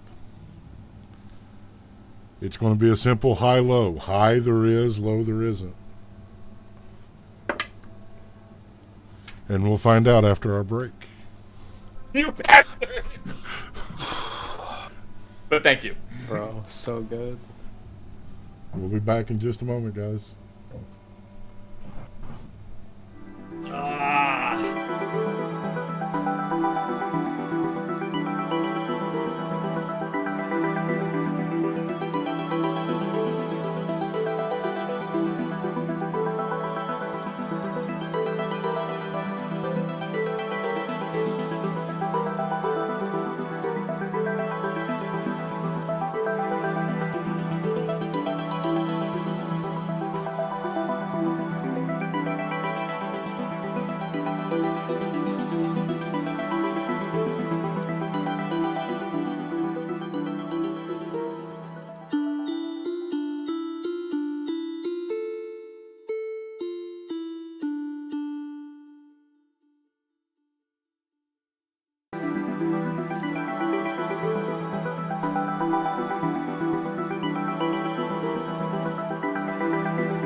And we're back. First, I want to say thank you to the Raiders. We got 2 parties of Raiders. Thank you so much.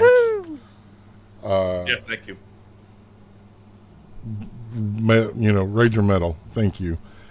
Before the break, the party had...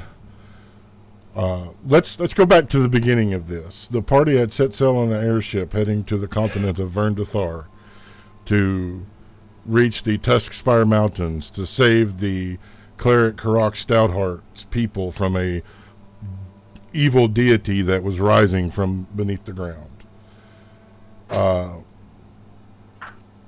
In transit, they discovered that the lift sphere, the magical infused orb that allows the airship to stay aloft, had been booby-trapped. In an attempt to disarm the booby trap, the rogue dandy threw a piece of bacon, igniting the trap, blowing half of the ship apart. Through some attempts to slow the descent, the ship was actually ripped asunder. The crew lost. The party managing to, thanks to a shadow dragon that had been summoned by the shadow magic sorcerer, land on a flotilla that was used to re-energize these lift crystals on long voyages, where they discovered that the artificer gnome who had been keeping the flotilla was actually a prisoner, and a beast had him captive. Killing the beast, they unleashed a sea monster. During the fight of the sea monster, the party fell, all but one, Zeraj, the Loxodon druid. Zeraj polymorphing into a giant pelican dinosaur whose name I cannot remember. Yes. Scooping the party into their beak and flying off. Death saves began. Everyone failed. A luck roll by Zeraj found a ship to land upon. As upon landing, Zeraj had 2 uses of Revivify. So he revivified the rogue dandy and the cleric Karok Stoutheart. This is where we resume. Here on the deck of the Sun Treader. I said before break that I would roll a d20 to see if there was a cleric on board to help. There is. I rolled a 15. The cleric belonging to one Tarios Frostmane, recognizing Scrimp.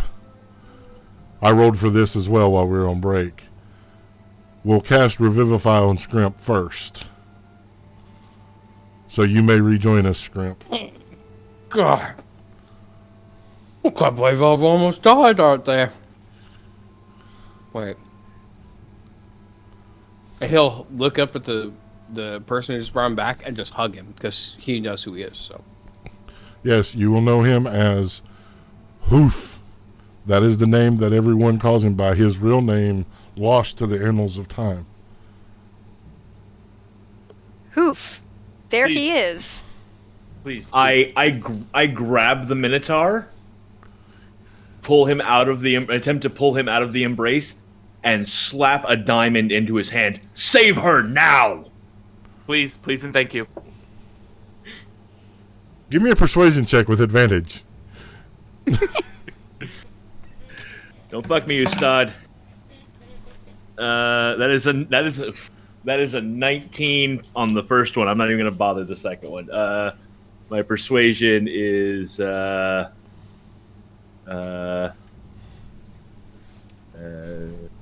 somewhere. So the question is do they have the spells? Once again, we will leave it to the will of the dice. So it's a dirty 20, by the way. The cleric Hoof laying the diamond on Vinfira, summoning to her soul. Will her spirit wish to return? If so, please rejoin us.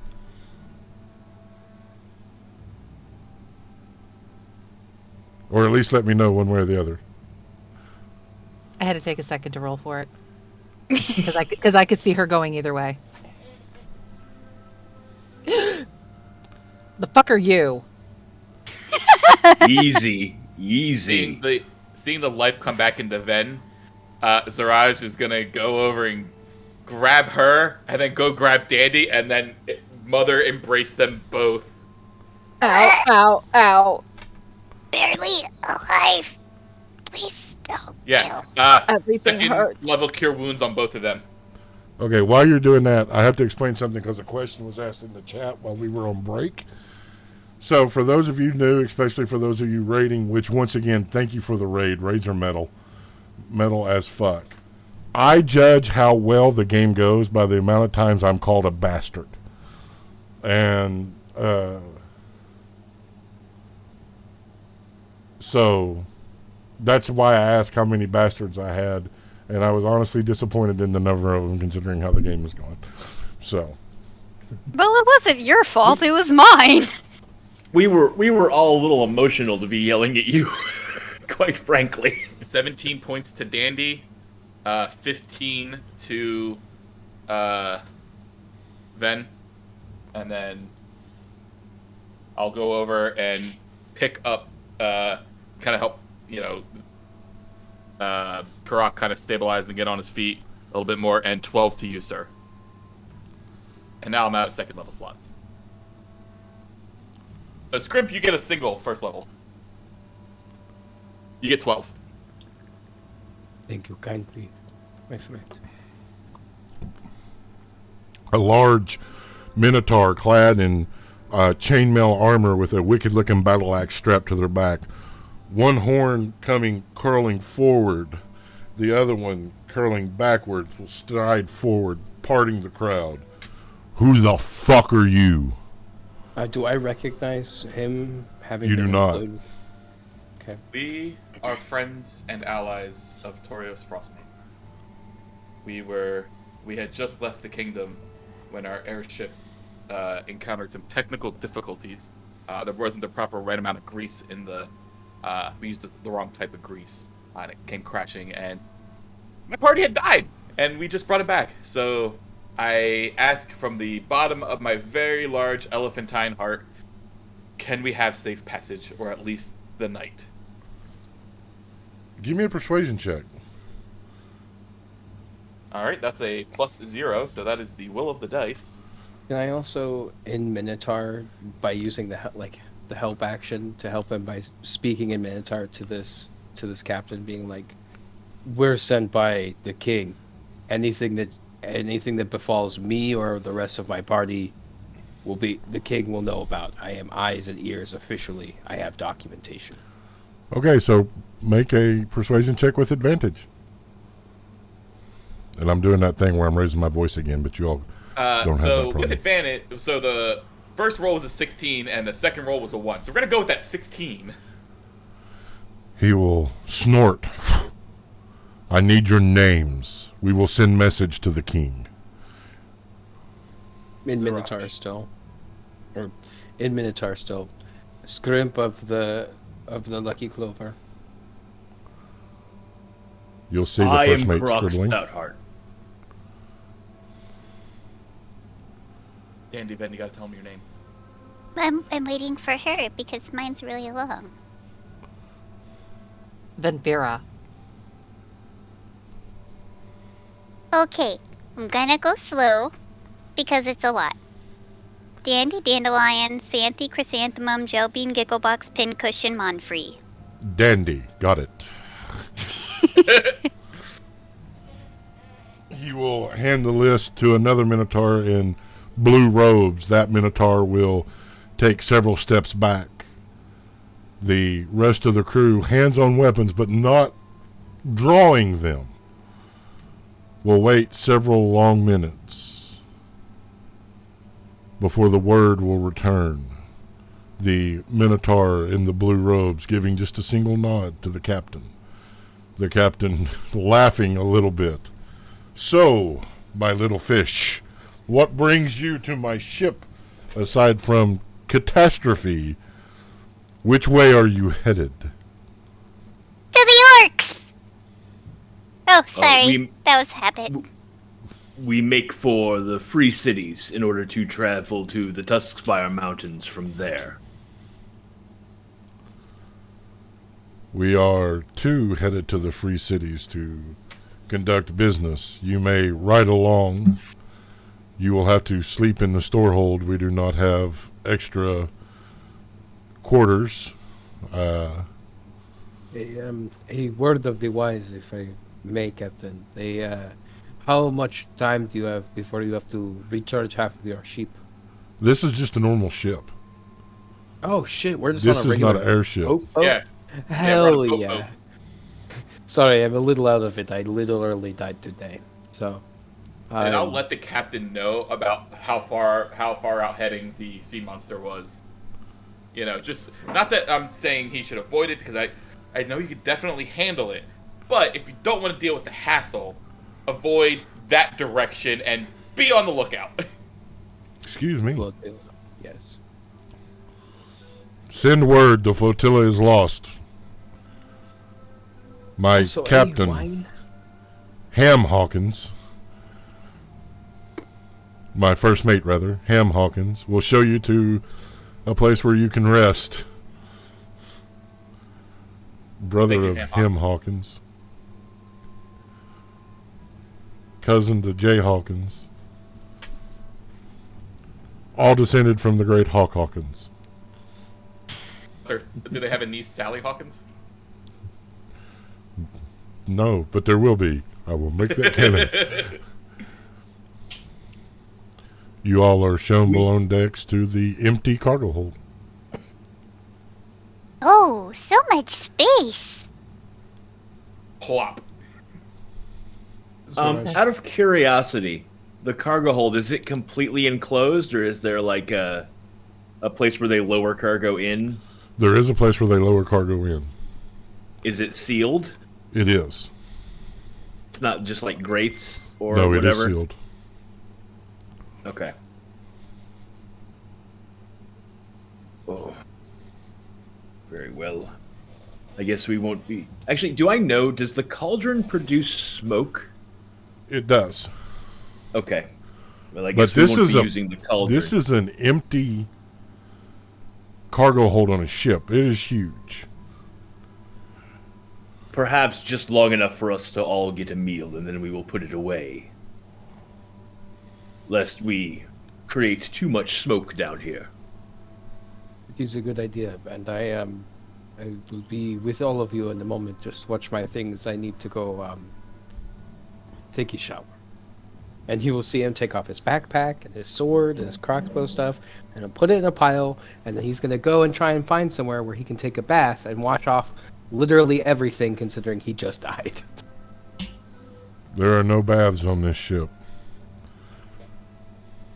This is not a luxury style ship. He goes to find somebody who can get him a barrel of water that he can at least just dunk himself into to Okay. wash off Yeah, things. you can. They'll haul up a barrel of water from the sea for you. And so that's the scene on the deck of the ship, is Scrimp dunking himself and washing himself off of and saying in Leonin, I can't say this is the first time, but I really hope it's the last time that I fucking die.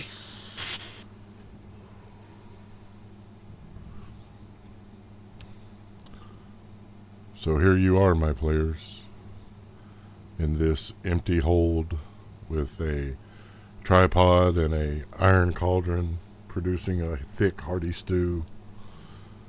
All of you but one having just faced death. Tyr, I look to see if the bracelet is still on my wrist. It is not.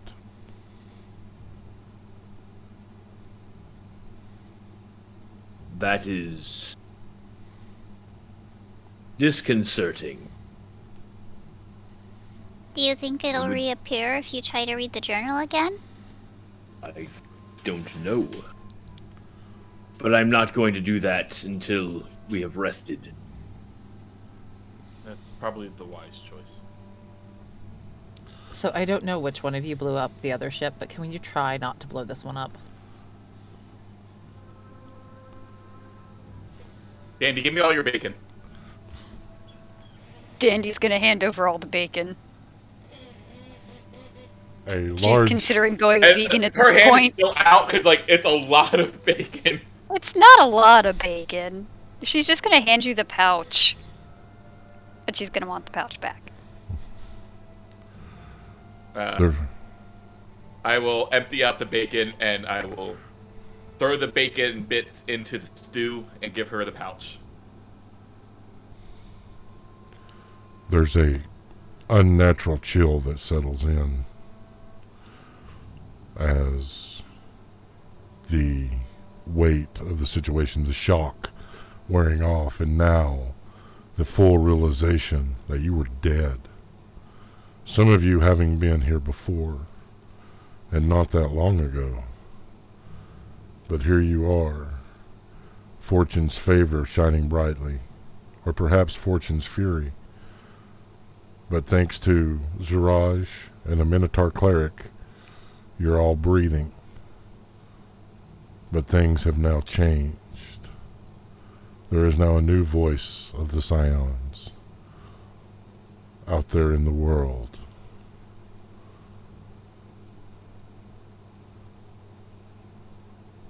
You are together, but I believe this would be the most alone that you have ever felt, as you had crossed into the serenity of death, and then returning, allowing that peace that passes understanding to be ripped away, to try to fight a little longer.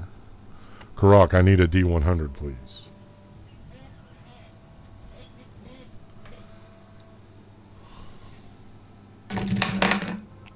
32.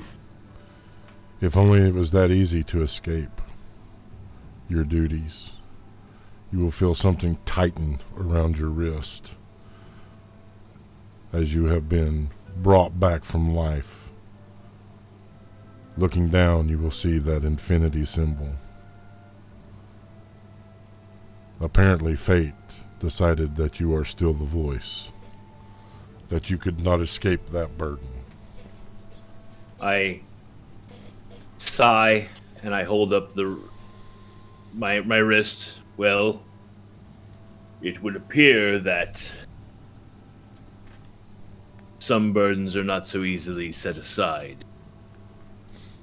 I don't know whether I'm relieved or saddened by the fact that this remains. Well, at least it's on someone that I would trust the fate of the world in. Thank you, Dandelion.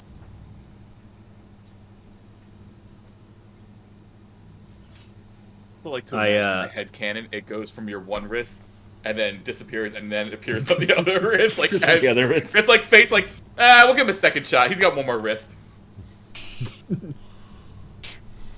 I'm gonna go ahead and fix a bowl of stew for Scrimp when Scrimp comes back, and then I'm gonna go ahead and pack up the cauldron so we don't create too much of a smoky mess down here.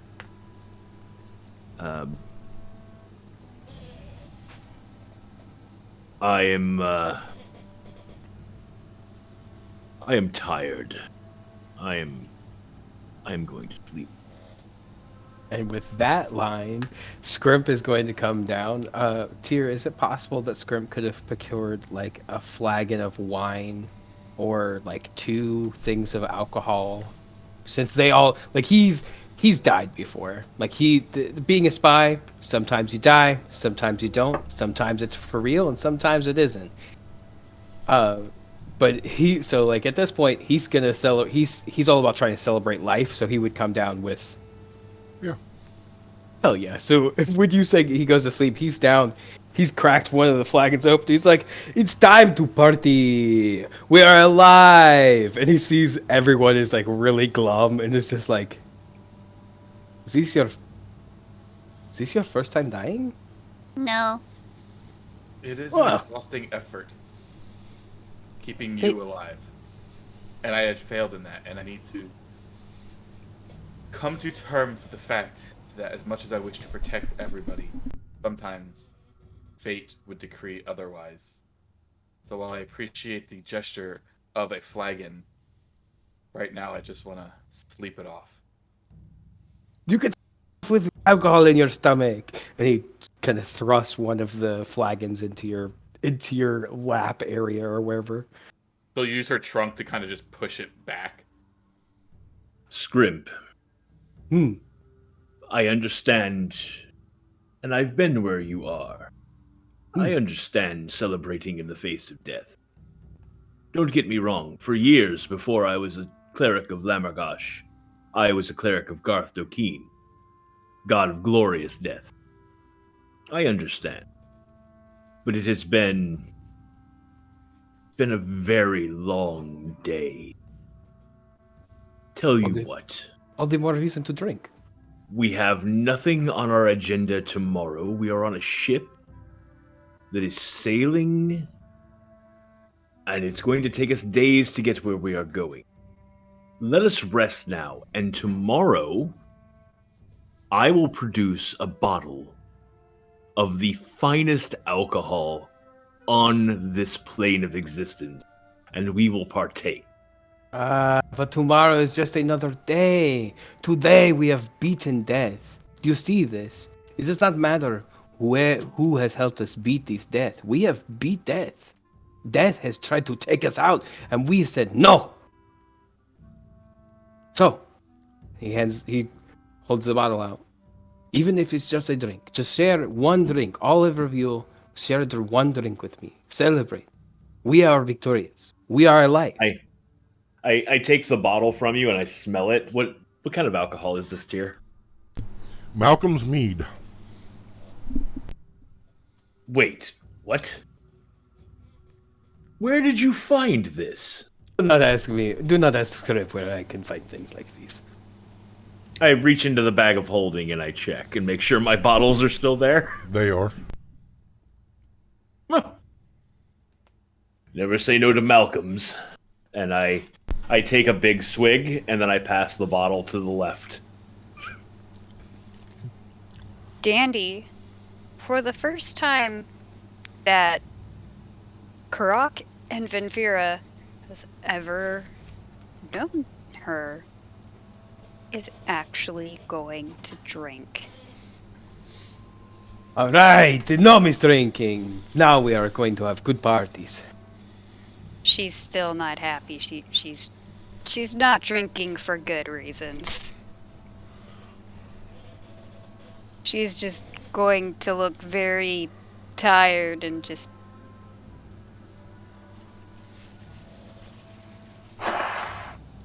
So other than asking them not to blow up the ship again, Ven's basically been laying on the floor with her back to everybody this whole time. Not acknowledging Scrimp when he came in or anything like that. Wait, laying on the floor with your... So you're on your stomach laying out? Like on my side with my back to everyone. Okay, yeah. Taking the Like bottle facing from a wall. Dandy. Taking the bottle from Dandy, walks over. Venfira, drink. No. Why not? You are alive, are you not? Because you asshole, I don't fucking drink. I've never had alcohol. I don't know how it would affect me. Look, she's gonna sit up and kind of turn and look at him. Look, I get that you're new here, and you didn't know me before. But up until I managed to release Gangriella, I wasn't always in control. Okay? And I haven't been alive very long either. I existed in the veil between life and death for the last 9 fucking years. I gotta tell you, nearly dying or dying and then coming back, I'm not sure how much it fazed me, but, you know, I couldn't leave Dandy here with all of you. It's a perfect reason to drink. You've just said all of these terrible things. Venfira, I would point out that this is your actual first opportunity to truly drink. In 9 years, you are free of Gangriella. The worry of her taking control is no longer there. If I'm not going to force you to partake, that is a personal decision and you should make it. But, as you said yourself, things for you have changed. If you don't want to drink, none of us is gonna hold it against you. This is the first time I've ever tasted alcohol. And I'm 20. Speaking of which, those of you that have partaken, I need a Constitution save because this is Malcolm's meat. Have you ever seen an angry drunk? Oh, I have plenty of time. Oh yeah. As angry as I am sober, you really want to risk an angry drunk shadow magic sorcerer who can summon dragons? Yes. You know, that's the funny thing. I've never seen someone who is angry when they're sober turn into an angrier drunk. I would pay money to see you as a happy drunk, though. Are you kidding me? No.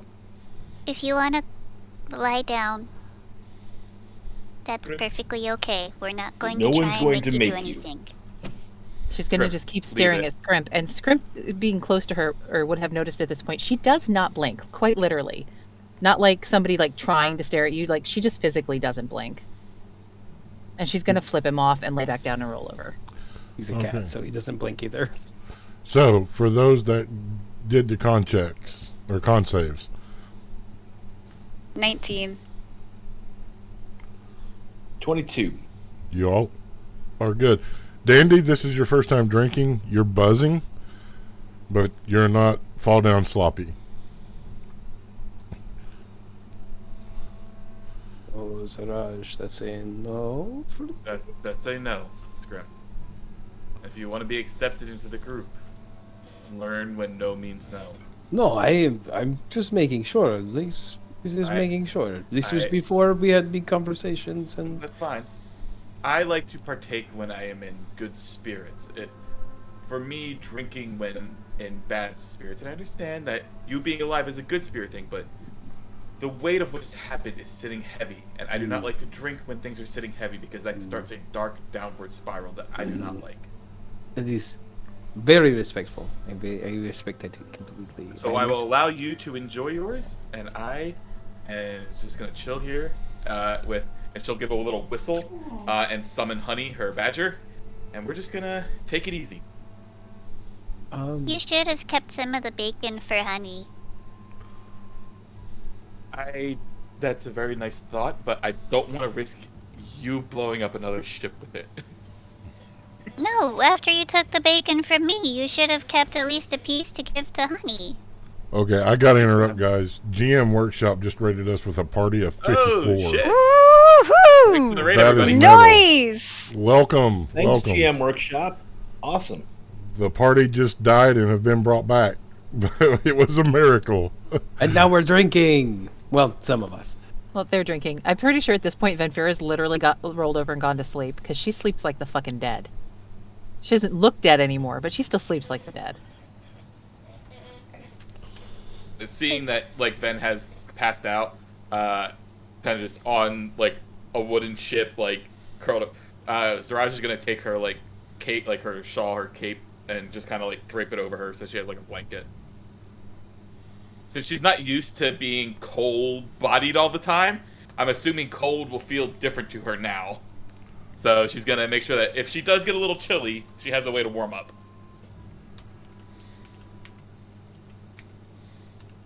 No. Listen, full mom character.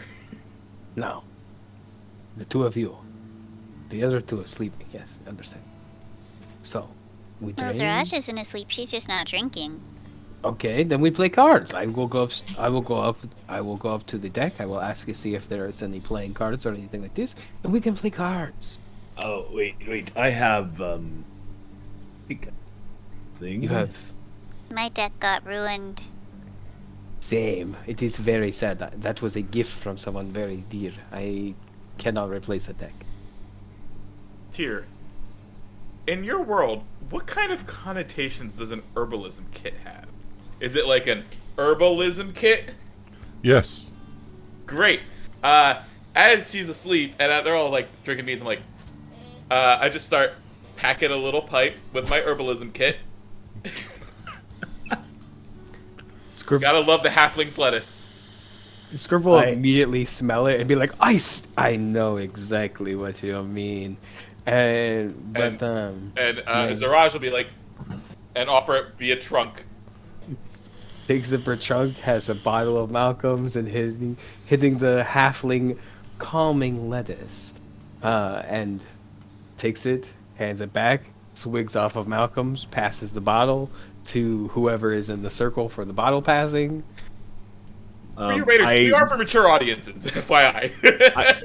I reach into my into the bag of holding and I dig around for a second and then I come up with a set of dice. I haven't done this in a while, not since I left the Iron Sage army, but this was a popular pastime amongst us soldiers. And we'll start a game of dice.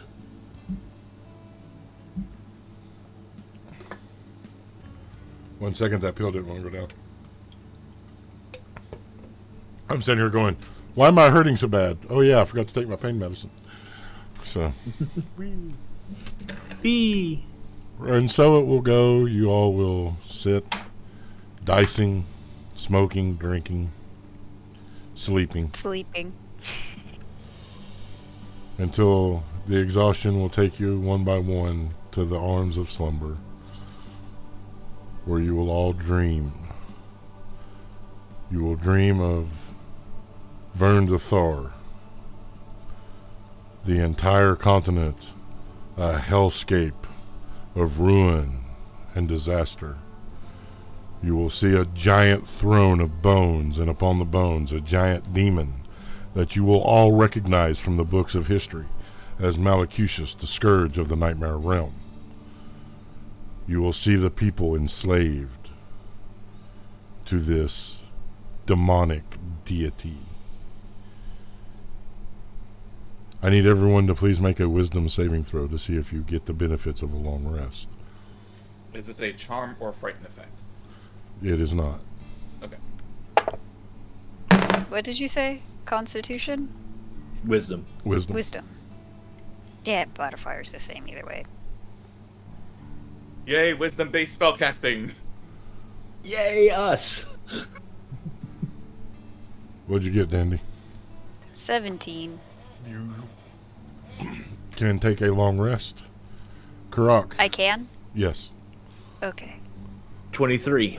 You may take a long rest. Scrimp. I got an 8. You have a point of exhaustion as you are unable to rest from these hellish dreams. Vinfira. 21. You may take a long rest. She Zaraj. continues to sleep like a log. 29. You may also take a long rest.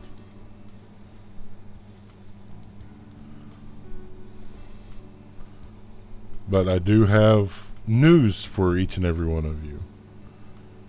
You've gone up a level. Yeah. Woot!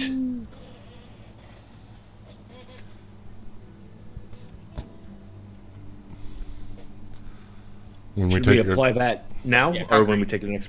when we take the next break. I mean, you can go ahead and apply it now. Yeah, we'll go ahead and apply it now. You guys are quick at this. Yeah. It'll We give me a can chance to we check can chat. continue to RP. Hi, chat. Hey, chat. Let your I hate get new flow. spells. Send me the you bastards. Yes. Send me your hate. Swear he feeds on it. I do. Oh, hello, 6th level spell slots. Ooh, 6th level spell slot. I have 11 you bastards. That makes me happy. That makes my heart swell. Oh, We're 12. on a boat. So I'm not going to take transport via plants just yet. Or prepare, rather. Andy, you got the same thing I did, right? The reliable talent. I think you're muted. I am. Level 11. Was just making sure that my HP was correct.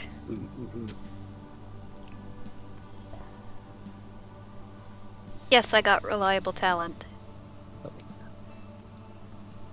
My HP No. is probably not correct. Oh, that would have been good to have. Reliable talent. Agreed.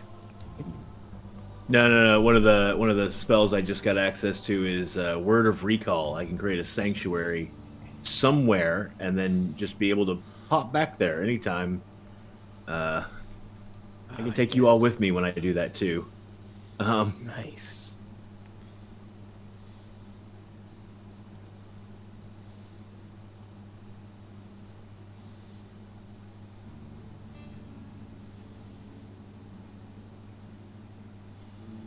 Cool. Morning comes. Some of you rested, some of you not. Some of you feeling invigorated.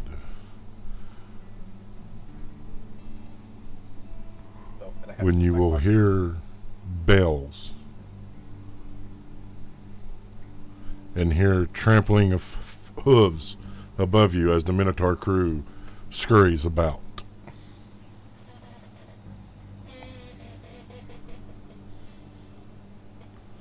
Oh, That sounds like their problem, right?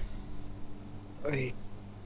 Well, if it's the Kraken, it's my fault, so I should at least go. Yes, you should go. Anyone else should go. I am very tired. I'm going to go back to sleep. You drink Grim, too get your ass much. up. I'll be right there. Leave me alone. Zaraj will take her trunk and grab Scrimp by the scruff of the neck. These are your friends. We need you. Very squinty eyes. Okay. Just to translate it at the very least. That's fine. Dandy's going That's up. fine. Zaraj Then will set go it up. I take the time to put back on my plate armor and then I go up. All right. Scrimp, just so you know, because you have a point of exhaustion, and for our lovely chat who may not know, you get disadvantage on ability checks. But I will be nice and allow you to use hit die to recover your hit points. Oh, sweet. Like when a short rest? Yes.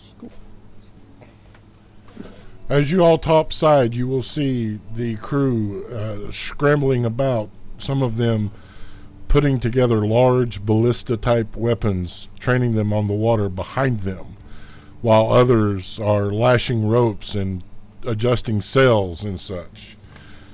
The commotion is organized chaos.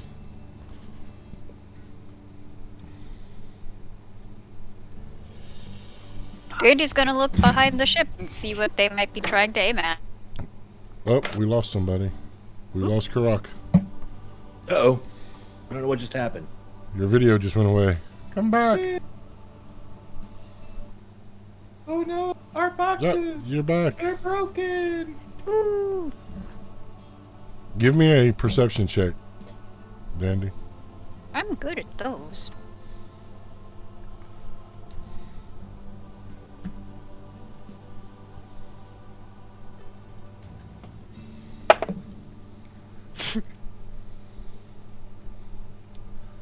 $16. You will see a dark shadow trailing behind the boat. Well, that's not good. As you say, that's not good, almost as if prophetic tentacles will burst from the water, wrapping around the parts of the ship. I need everyone to please roll initiative and join me and Owlbear. God damn it. Well, at least I took heal.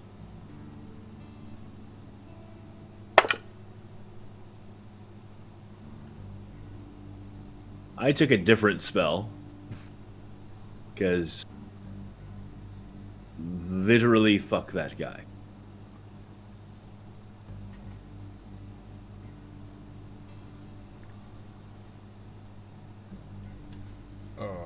He really wants to TPK us, guys. He had this thing follow us.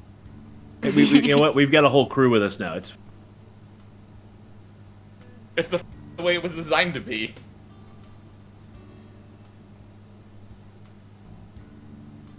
You will notice that only 6 of its tentacles attack.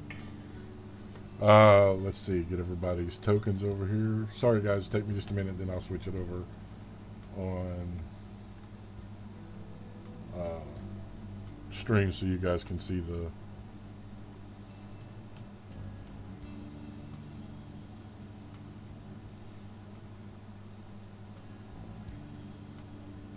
Oh, wait. I don't like.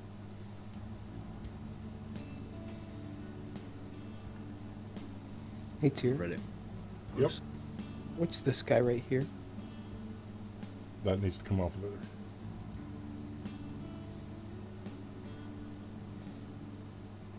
Just wanted to make sure.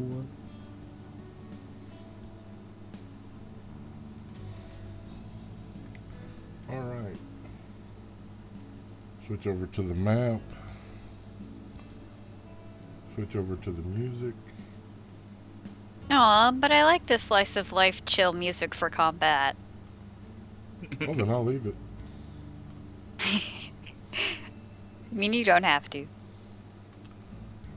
Yeah, I prefer the heavy metal. So we're coming Combat. from like the. What is the front of a ship called? The bow? Are we coming from up here? We'd be coming from the stairs. No, I think the stairs go up. Right? If these stairs go up here, then this is where we would come from. Or would we come out of the middle? Well, the middle is closed. We would have had to come up one of the sets of steps.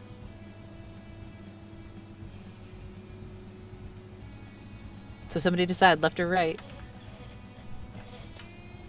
I Unless see. Tyr- Fast. or if Tyr will just let us put ourselves wherever, since we've run up on the deck. Pick wherever. I mostly heard left.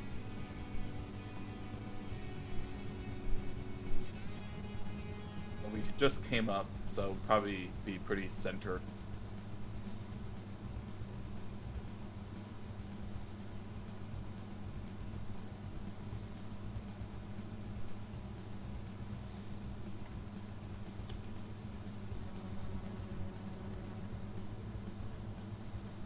Tyr, just to clarify, when a spell does not specify that they take half on a successful save, that means they take no damage on the successful save, right? That is my understanding, yes. Okay. All right. Initiative, please. Dandy. Unnatural 20. Karak. 9. Well, no, you have to give it. 9. You have to tell me. Scrimp. 9. I keep telling you, I say 9. 21.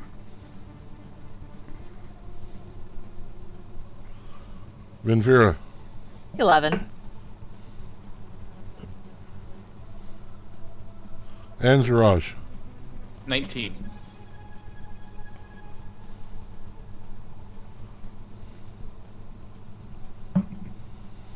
All right, Scrimp, you're up first. You are 15. exhausted. You recognize these tentacles that just the day before slew you. Cursing in Leon, and under his breath, he draws his hand crossbow, taking the bonus action to steady aim, and fires at Numero on the left side of the boat in the middle, that tentacle. There's no numbers on them Oh, otherwise. shit, I forgot to number them. Hold on, let me number them real quick.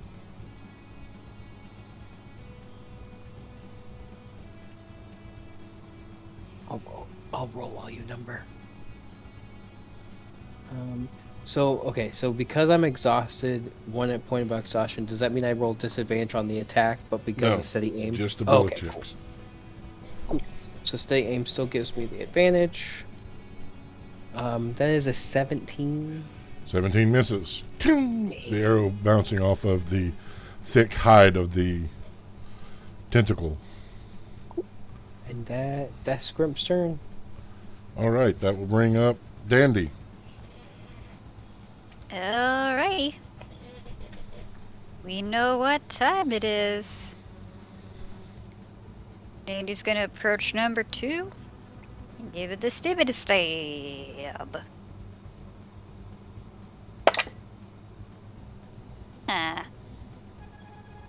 16.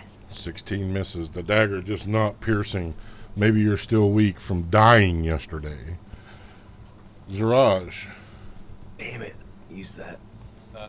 First, we're going to do a... Oh, I gotta do my wheel low.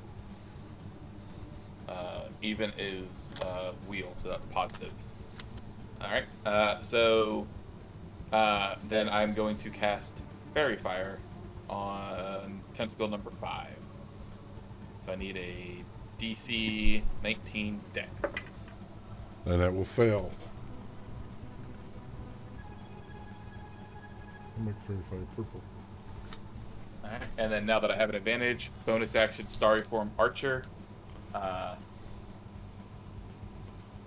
With advantage, I rolled a 2 and a 3 on the die, so I'm assuming that's probably gonna miss. Yes. The fairy fire lighting up the tentacle, but the archer, the arrow just not finding its form, its mark. Do I see any of the other tentacles lighting up? No. Oh, interesting. It is now the creature's turn. I need everyone to please make a wisdom saving throw as you realize that this is the creature that slew you and the fear of death becomes seeking in. You said wisdom, right? Yes. Dandy, 8. you are afeared. You cannot move any closer, and ability checks and attack rolls are disadvantaged. Karak, 23. you are fine. Scrimp, Sorry, I was rolling my disadvantage thing. it's not disadvantage. That's ability checks. This is a saving throw. They're different. Oh, okay. That is a 11. 11. You are afeared. Where'd Scrimp go? Where's Right. his... There he is. You are afeared. You get disadvantage on ability checks and on attack rolls. Vinfira. I'm guessing 13's not high enough. Nope. And Ziraj. Is an 18 high enough? 18 is high enough. Whew. That is the creature's turn. That will bring up Vinfira. Sorry, I was making notes. Let's see. She doesn't like things hitting Dandy. So, was that number 3? No, it's 2. So she's casting Blight on tentacle number 2. It needs a DC 17 Constitution save, and I need to roll a bunch of dice. All right, roll them dice. Calculator, because I don't do math fast enough in my head. Sorry, y'all. I just really don't.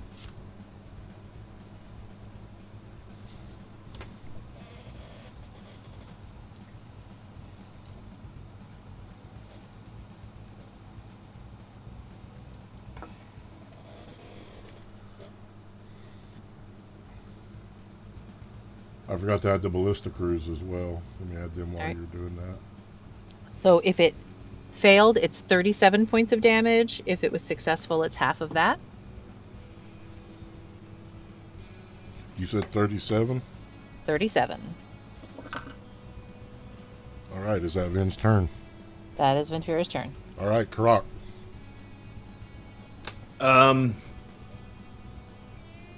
Yeah, I'm gonna cast. There. I'm gonna pick. I can't read the numbers. I'm gonna pick the tentacle in the middle on the. Over here, this one. Okay, So that number is 5, number that's Fairy 5. Fire. Number 5. I'm gonna pick that one, and I am going to cast spiritual weapon. And I am as a bonus action, and the spiritual weapon will take a swing at it. It is Fairy Fire. Yep, so it gets it with advantage. Perfect. I don't think I need it, but I'll roll again anyway. Crit fish, baby, crit fish. That's right. Nope. 18 plus 9. Is it now? Sorry, I gotta scroll back down. So I'm upcasting this. Fourth level spell that gives me plus 9. So 18 plus 9 is 27. And that will do 2d8 damage for 9 and 4 is 13 points of damage from that. And then I need it to make a which one do I want to use? I'm going to cast a cantrip.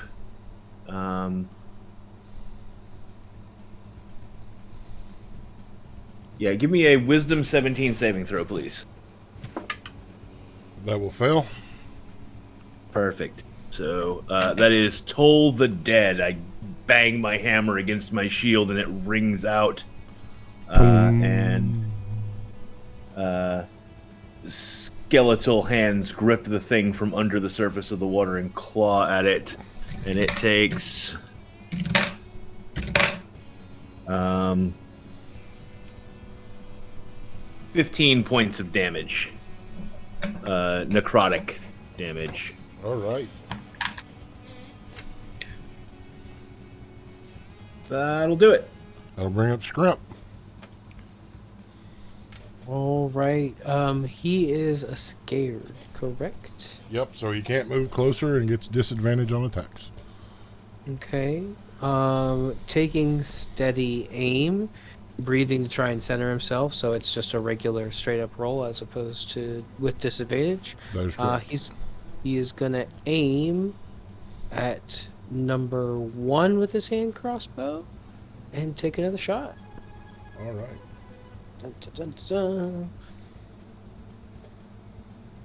Oh, after that, I forgot to do the ballista cruise. So go ahead and do your...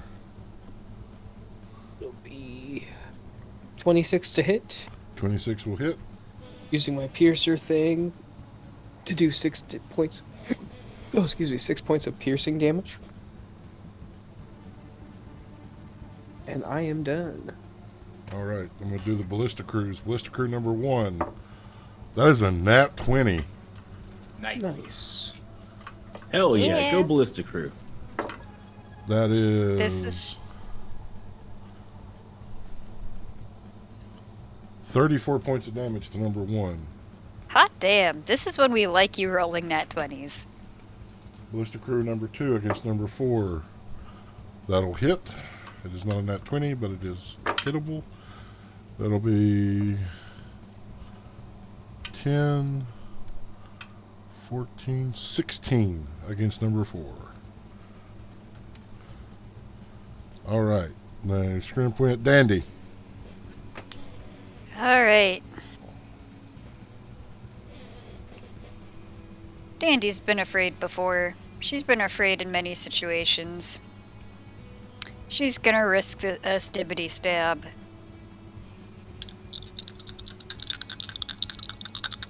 Oh, while you're doing that, Patrick, I need a wisdom save to try to break the fear. Should I do that before my attack? It's at the end of each turn. Okay.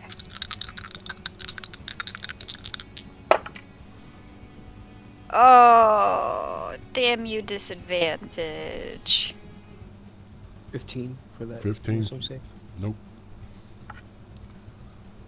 I rolled a nat 20, but that was the higher number. That is So sad. instead, it is an unnatural 20. Dirty 20 hits. Yay! Y'all need to stop yawning, damn it. Late. You're not my real mom. You can't make me. And that is max damage for 12. All right. Now please Being make your scared wisdom makes Dandy save. hit hard.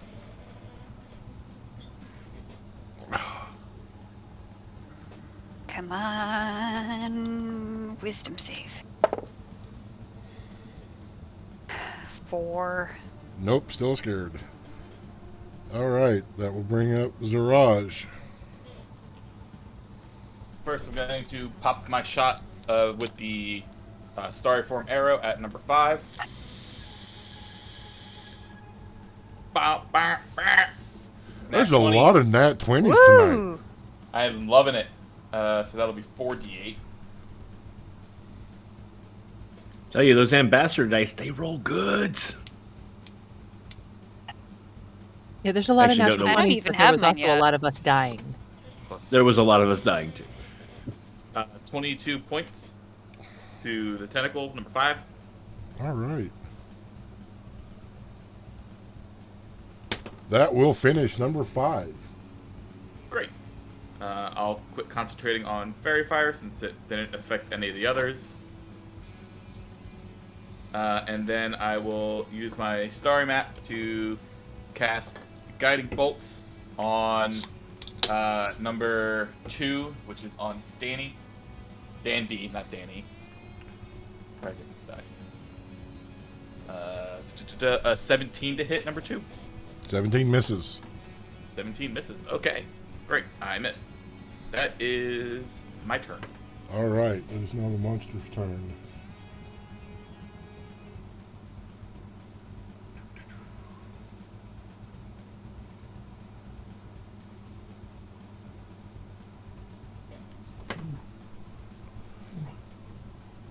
All right. Number 2 is attacking you, Dandy. Alrighty. 18. That definitely hits. Can I see the attack coming? You can see the attack coming.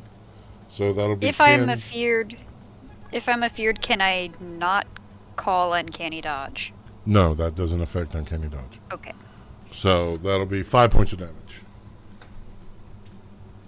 Number 3 is attacking ballista number 2. That is a nat 20. Ooh.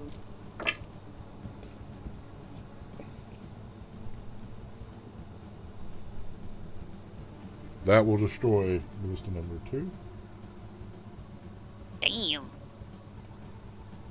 Number 4 is attacking the ship.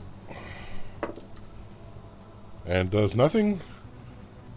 Number 5 is dead. Number 6 is attacking the ship. Does nothing. And number 1 is attacking ballista number 1. And does nothing. Hey, there's my dice rolls. There we go. We've missed you. And the head will bite at Dandy. God damn it. No. And will miss. Yay! That will bring up Venfira. Well, this feels like a big risk, but I'm gonna try it anyway. Seeing this head biting at Dandy, if anything, the fear Venfira would feel in that moment is the fear of losing Dandy. And she's going to attempt to cast Disintegrate on the head. Ooh. Now, Oh, here's the shit. thing: it does a lot of damage, but It's an all or there's nothing. always that chance that it's not going to work. So Right. it needs a DC 17 Dexterity save. It got a 15. It fails, so I need more D6s because it takes 10 D6 plus 40 damage. Plus 40? Plus 40. I'm not even kidding. Verbatim. From the book. Disintegrates. It's great. But it's all or nothing. Yeah.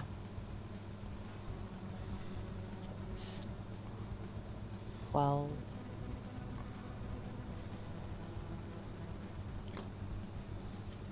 That's. So that'll be 60 points of damage altogether.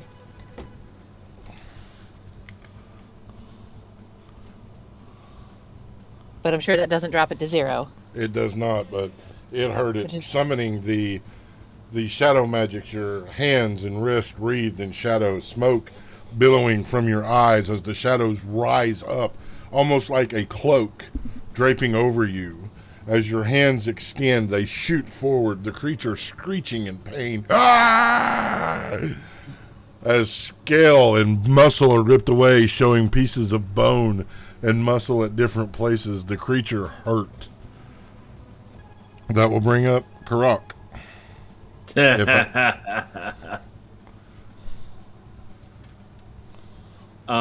Karak, seeing that the creature has shown its face, seeing that it tried to bite Dandy, and seeing Venfira just rip into it, turns, looks at the creature.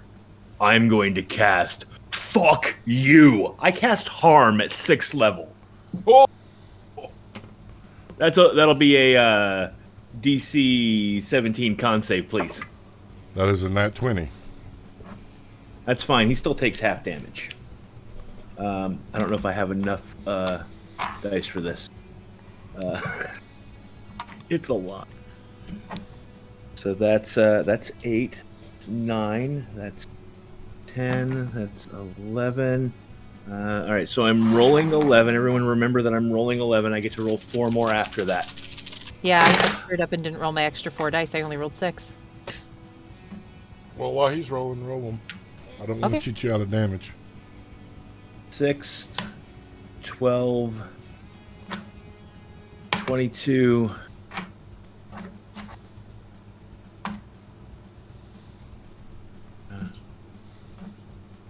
Two, 6 is 28, and 6 is 34, 35.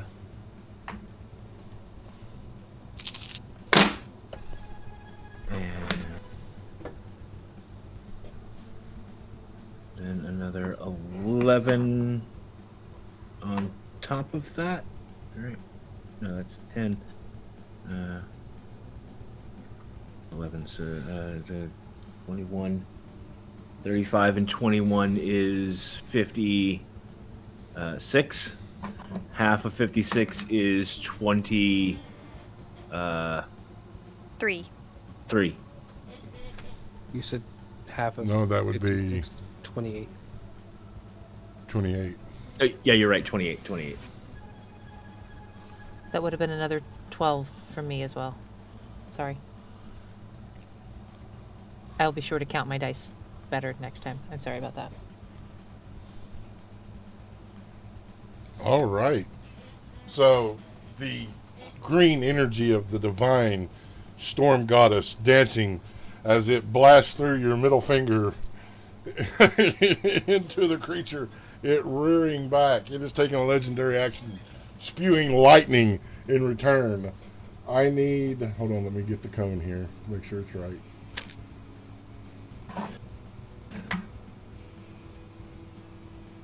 The only two people in the cone are Venfira and Karak.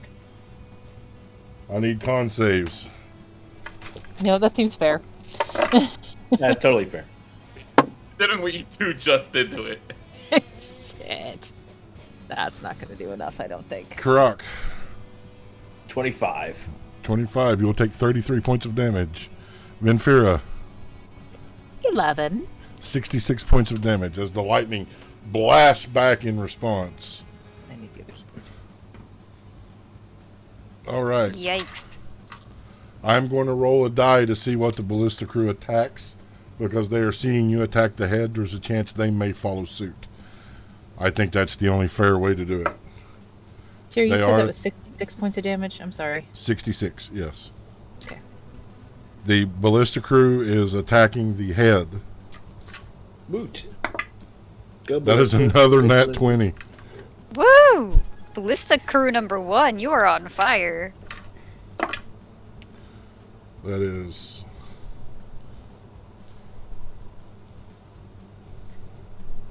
24 points of damage to the head.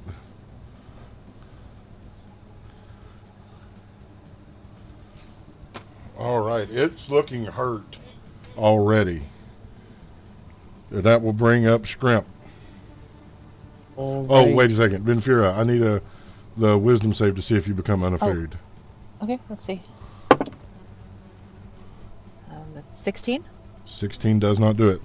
Nope, still afraid. All right, Scrimp. Grimp muttering to himself and Leonin, this fucking fish needs to fucking die. Taking that steady aim bonus action, so I just have a regular roll. That is a 19 with the hand crossbow. 19 misses. Dang. Oof. Well, that's my turn. Please make your wisdom save. Oh, yes, yes. Hopefully I am not afeared anymore. That's an 8. Pretty sure I still am scared of this Still jellyfish. scared. All right, Dandy. Okay. Since Dandy is still afraid and can't really move closer, she's still just gonna go after number 2.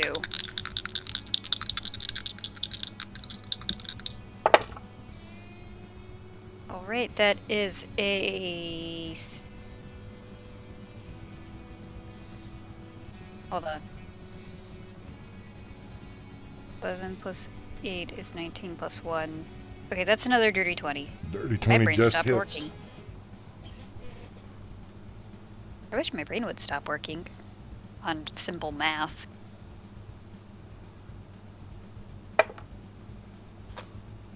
Five damage. 5 damage. All right. Please make your wisdom save to see if you become unascared.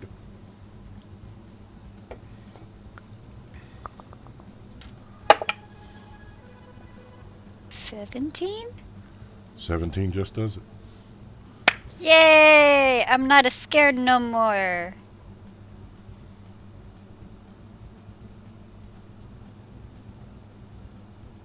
All right. That will bring up Ziraj.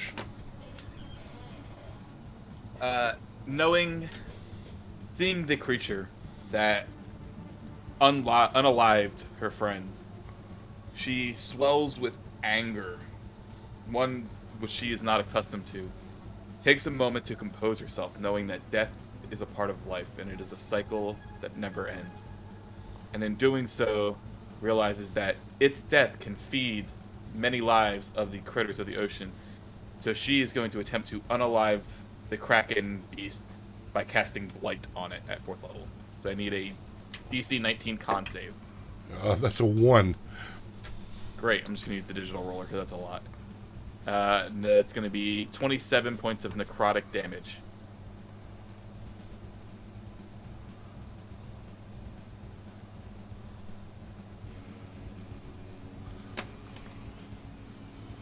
The druidic arcane thrumming within your hands, shooting forward. What looks to be almost seaweed bursting up, wrapping around the head.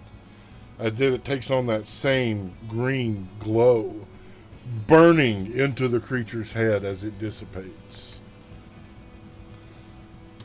That will bring up the creature, if that is your turn. Bonus action. Okay. I still have my archer up, so I'm gonna pop the arrow at the archer, or at the head. Dirty 20. Dirty 20 just hits. All right, 2d8 plus 5. 8, 4, 5, 9. 13 points of radiant. All right. And that is everything I can do for this round. Okay, so number 1 is going after the ballista. That will hit. 9 points of damage to the ballista. Number 2 is going after you, Dandy. That is a nat 20. Uncanny dodge? Yep. So you'll take 12 points of damage instead of 24. Number 3 is going after the boat. We'll do 12 points of hull damage to the boat.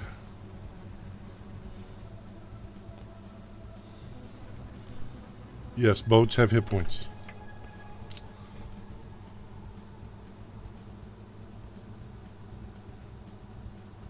Number 6 is going after you, Karak. That is a 22. That just hits, yeah. That is 12 points of damage. And then it's biting at you again, Dandy. 14. That misses. All right. Good job. That will bring up Vinfira. She is just. She's caught between that. She's definitely feeling fear, but she also feels that anger that she always seems to have inside. And she's going to blight this thing's head. So it'll need the DC 17 con save.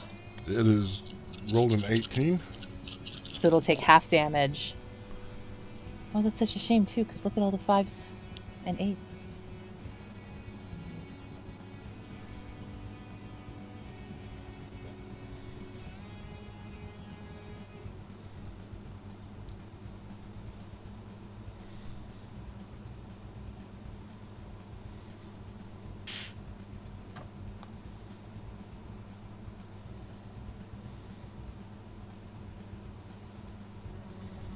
So it's going to take half of 41, so it's going to take 20 points of damage. All right. Please make your wisdom save to see if you become unafraid. You need a 17 or higher. Well, that doesn't do it because I rolled a 5. Yep, still afraid. All right, Croc.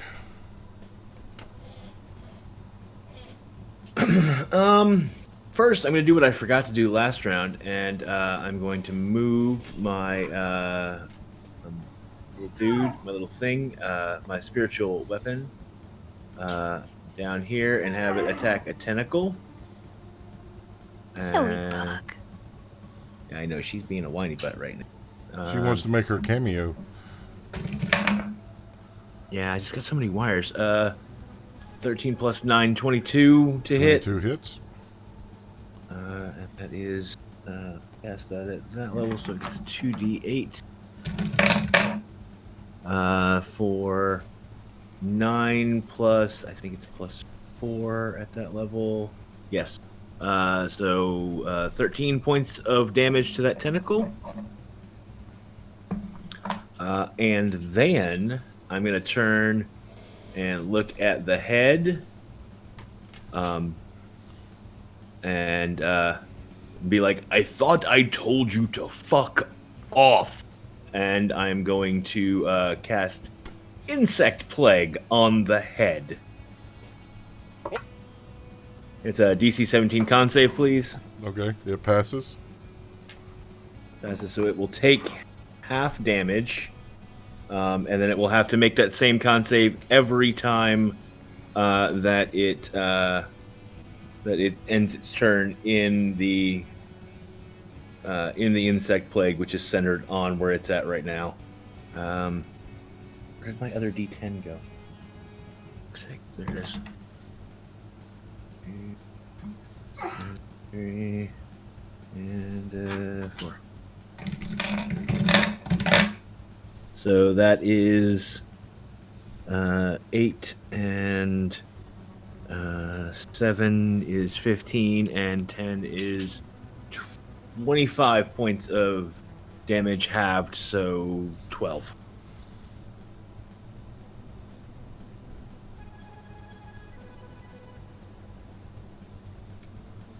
All right, it looks hurt. Ballista number 1, shooting at the head, will miss. Scrimp. Taking that same inhale of breath, trying to steady his nerves, steady aim, and then a regular shot. That is a 24. That'll hit. Yay. Zoe. Hi, bug. I'll keep that one. So that'll be 9 piercing damage. I have a very important question for you, Scrimp. You got it. How do you want to do it? Yeah. I think he says a very silent prayer to El Gato Magnifico in Leonin. Rolls his shoulder because he puts the crossbow bolt up and he sights it, and then it's like shaky, and he just puts it down, takes a deep breath in, rolls his shoulder, closes his eyes, and lets loose the bolt, and it flies straight into the same eye socket that he fucking hit the last time with his great hit, and it sinks straight already through that wound, and it just pushes right into his brain, and the thing, like, the tentacles like flop around and everything, and then they just like fall off the edge of the ship, and it dies. And with that, the creature releasing the ship, sinking into the depths of the blue. The crew letting out a ha. The cleric hoof, moving to check the ballista crew of the ballista that was destroyed. The captain striding forward. Good job, strangers. Thank you for helping us in this hour of battle. You have proven yourselves well. Tonight we feast! And the crowd once again, or the crew. We had a debt to settle with that particular beast. You see the blood tainting the water. You will see Finn and other creatures zooming in just almost instantly. You will see debris of what can only be the flotilla passing in the ship's wake as you sail forward. And this is where we're going to take our last break.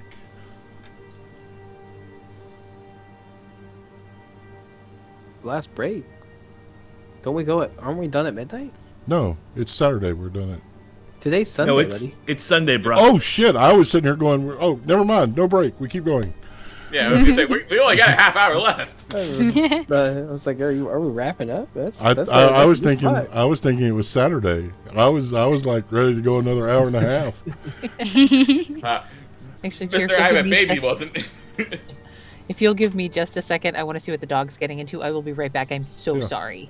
Yeah, that's fine. Go ahead. The dust kind of settles. Zaraj will go over to Dandy to see how she's feeling. Hey.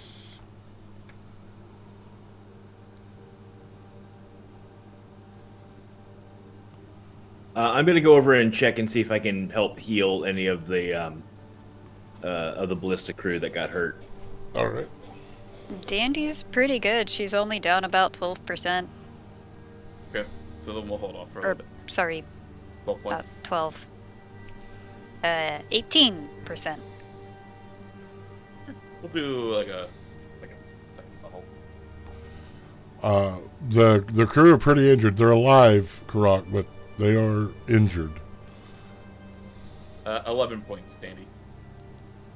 And as Zaraj is healing you,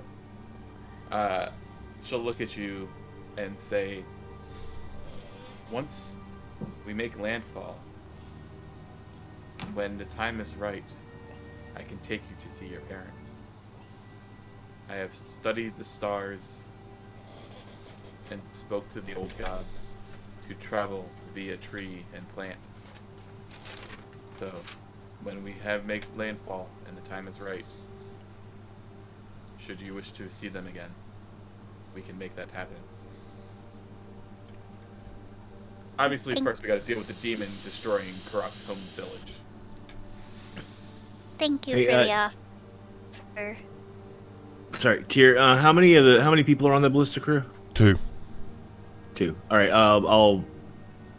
I'll give them each a cure wound. See how they look. If they need another one, I'll give them each another first level cure wounds. Cure wounds will take care of it. Okay, I'll give them each one.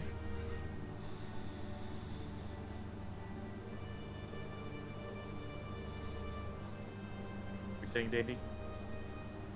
Thank you for the offer. And once you make landfall at the free cities, getting to the Tusk Spire will be very quick. Because I have Druid Teleport. I just need a plant. We were smoking that last night. Do you not have any left? Has to be an alive plant. Ah, I see. Sorry, I zoned out for a second. I was still thinking about the fact that I just fucking killed that fish. Does The that mean drink- that you can just sink into grass? What do you... What? Like, if she's standing on a field of, like, in a field of grass, she could just go... It's not quite that simple. I thought it had to be trees. That's what I'm looking for. Yeah, travel via plant. You have to. It has to be. I think it has to be something big enough for you to step through. Yeah. So generally trees. This spell is a magical link between a large or larger inanimate plant. So each blade of grass would count as their own thing. So I wouldn't be able to do a bed of grass. I would need to have a tree. Oh. Okay.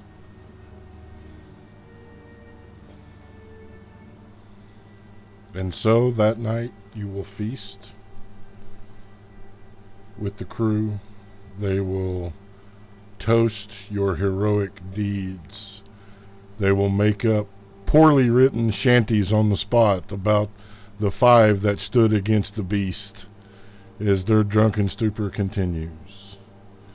And this is where we bring our story to the end for the evening, unless there's anything that you all wish to do beforehand.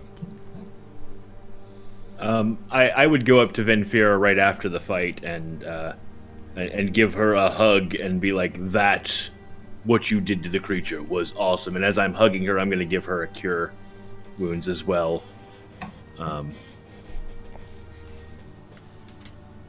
So you will get D8. You'll get 10 points back from that.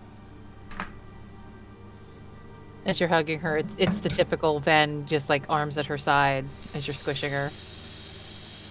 Yeah, well, I fucking get tired of things going after my friends. Indeed. Come, let us enjoy the revelry. You actually want me to go and like sit with everybody?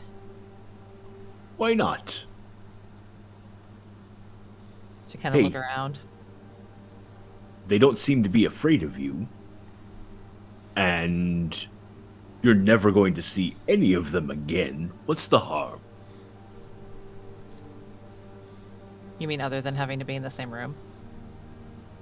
Yes, other than that. Come on. Fine, but I'm not singing. No one asked you to. They're singing quite off-key on their own.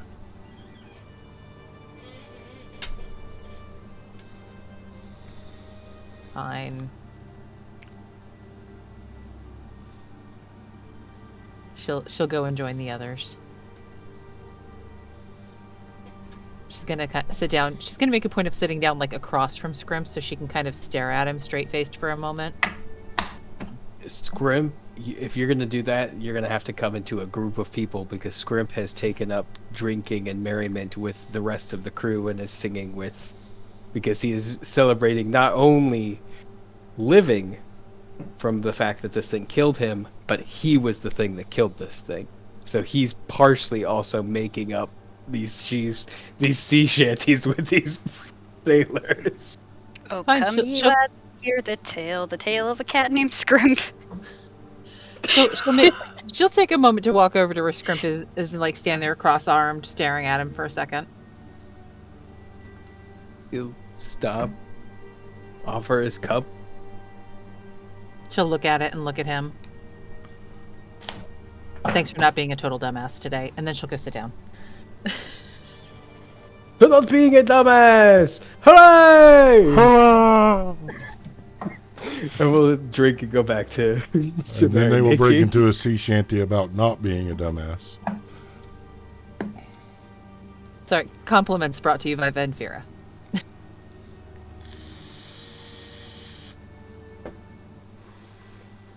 I'm gonna have to filk that entire freaking song. Yes, yes, you are. And then we can Alright. sing that one along with Tear the Magic Dragon. How does that one go? Hey, I've got my own song too. It's called "Throw Another Lock on the Fire."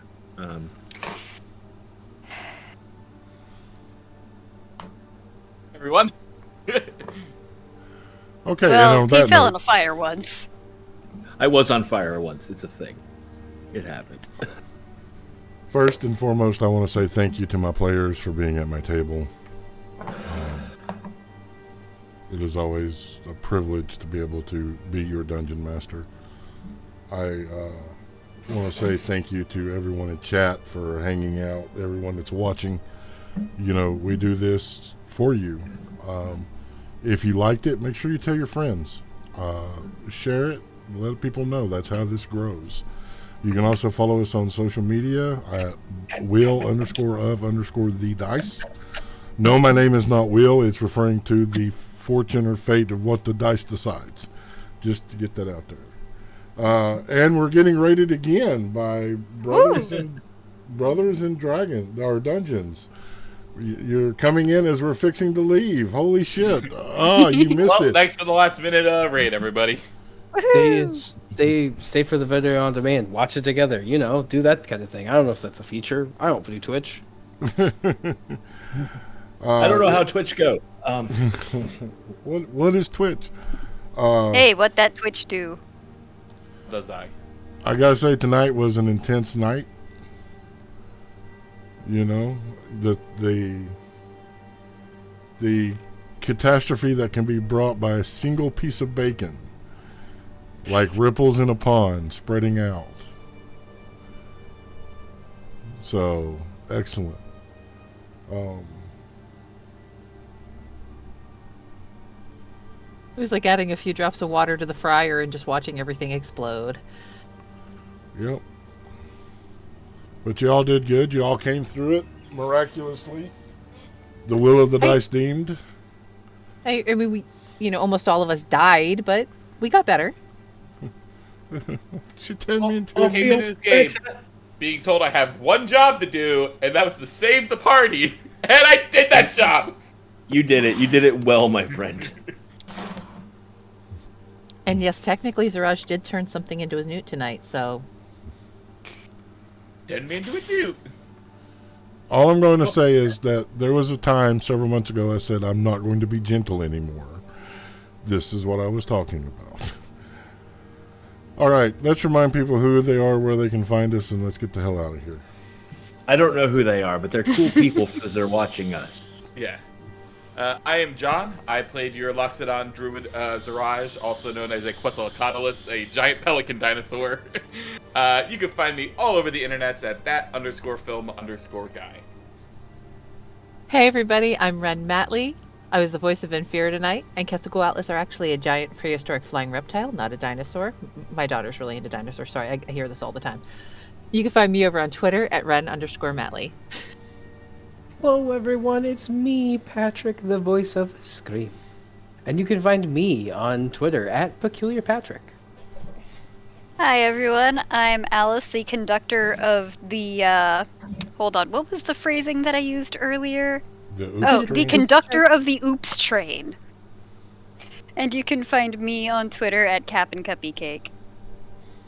Hi, gamers. I'm still Locke Clark, and I played Karak Stoutheart, your lovable but sometimes angry dad, cleric, orc. Other adjectives go here. And you can find me on the Book of Faces and the Twitter patients at Locke Unruly. That's Locke with an H. And I'm Tier the DM. I am the world's okayest DM. You can find me on Twitter at Tier_the_DM. Remember that life gets difficult and times get hard, but you're not alone. There are people out there that will love and support you. Let them. You are worthy. Bask in their strength and love until you become strong enough to let someone bask in your strength and love. Remember that love and inclusion, these are the torches that light a path to a better tomorrow. Come join us and be torchbearers. And until next time, live a life to make yourself proud. And like I said, if you enjoyed this, please share it. Please tell others. Love you guys. Bye, everybody. Bye.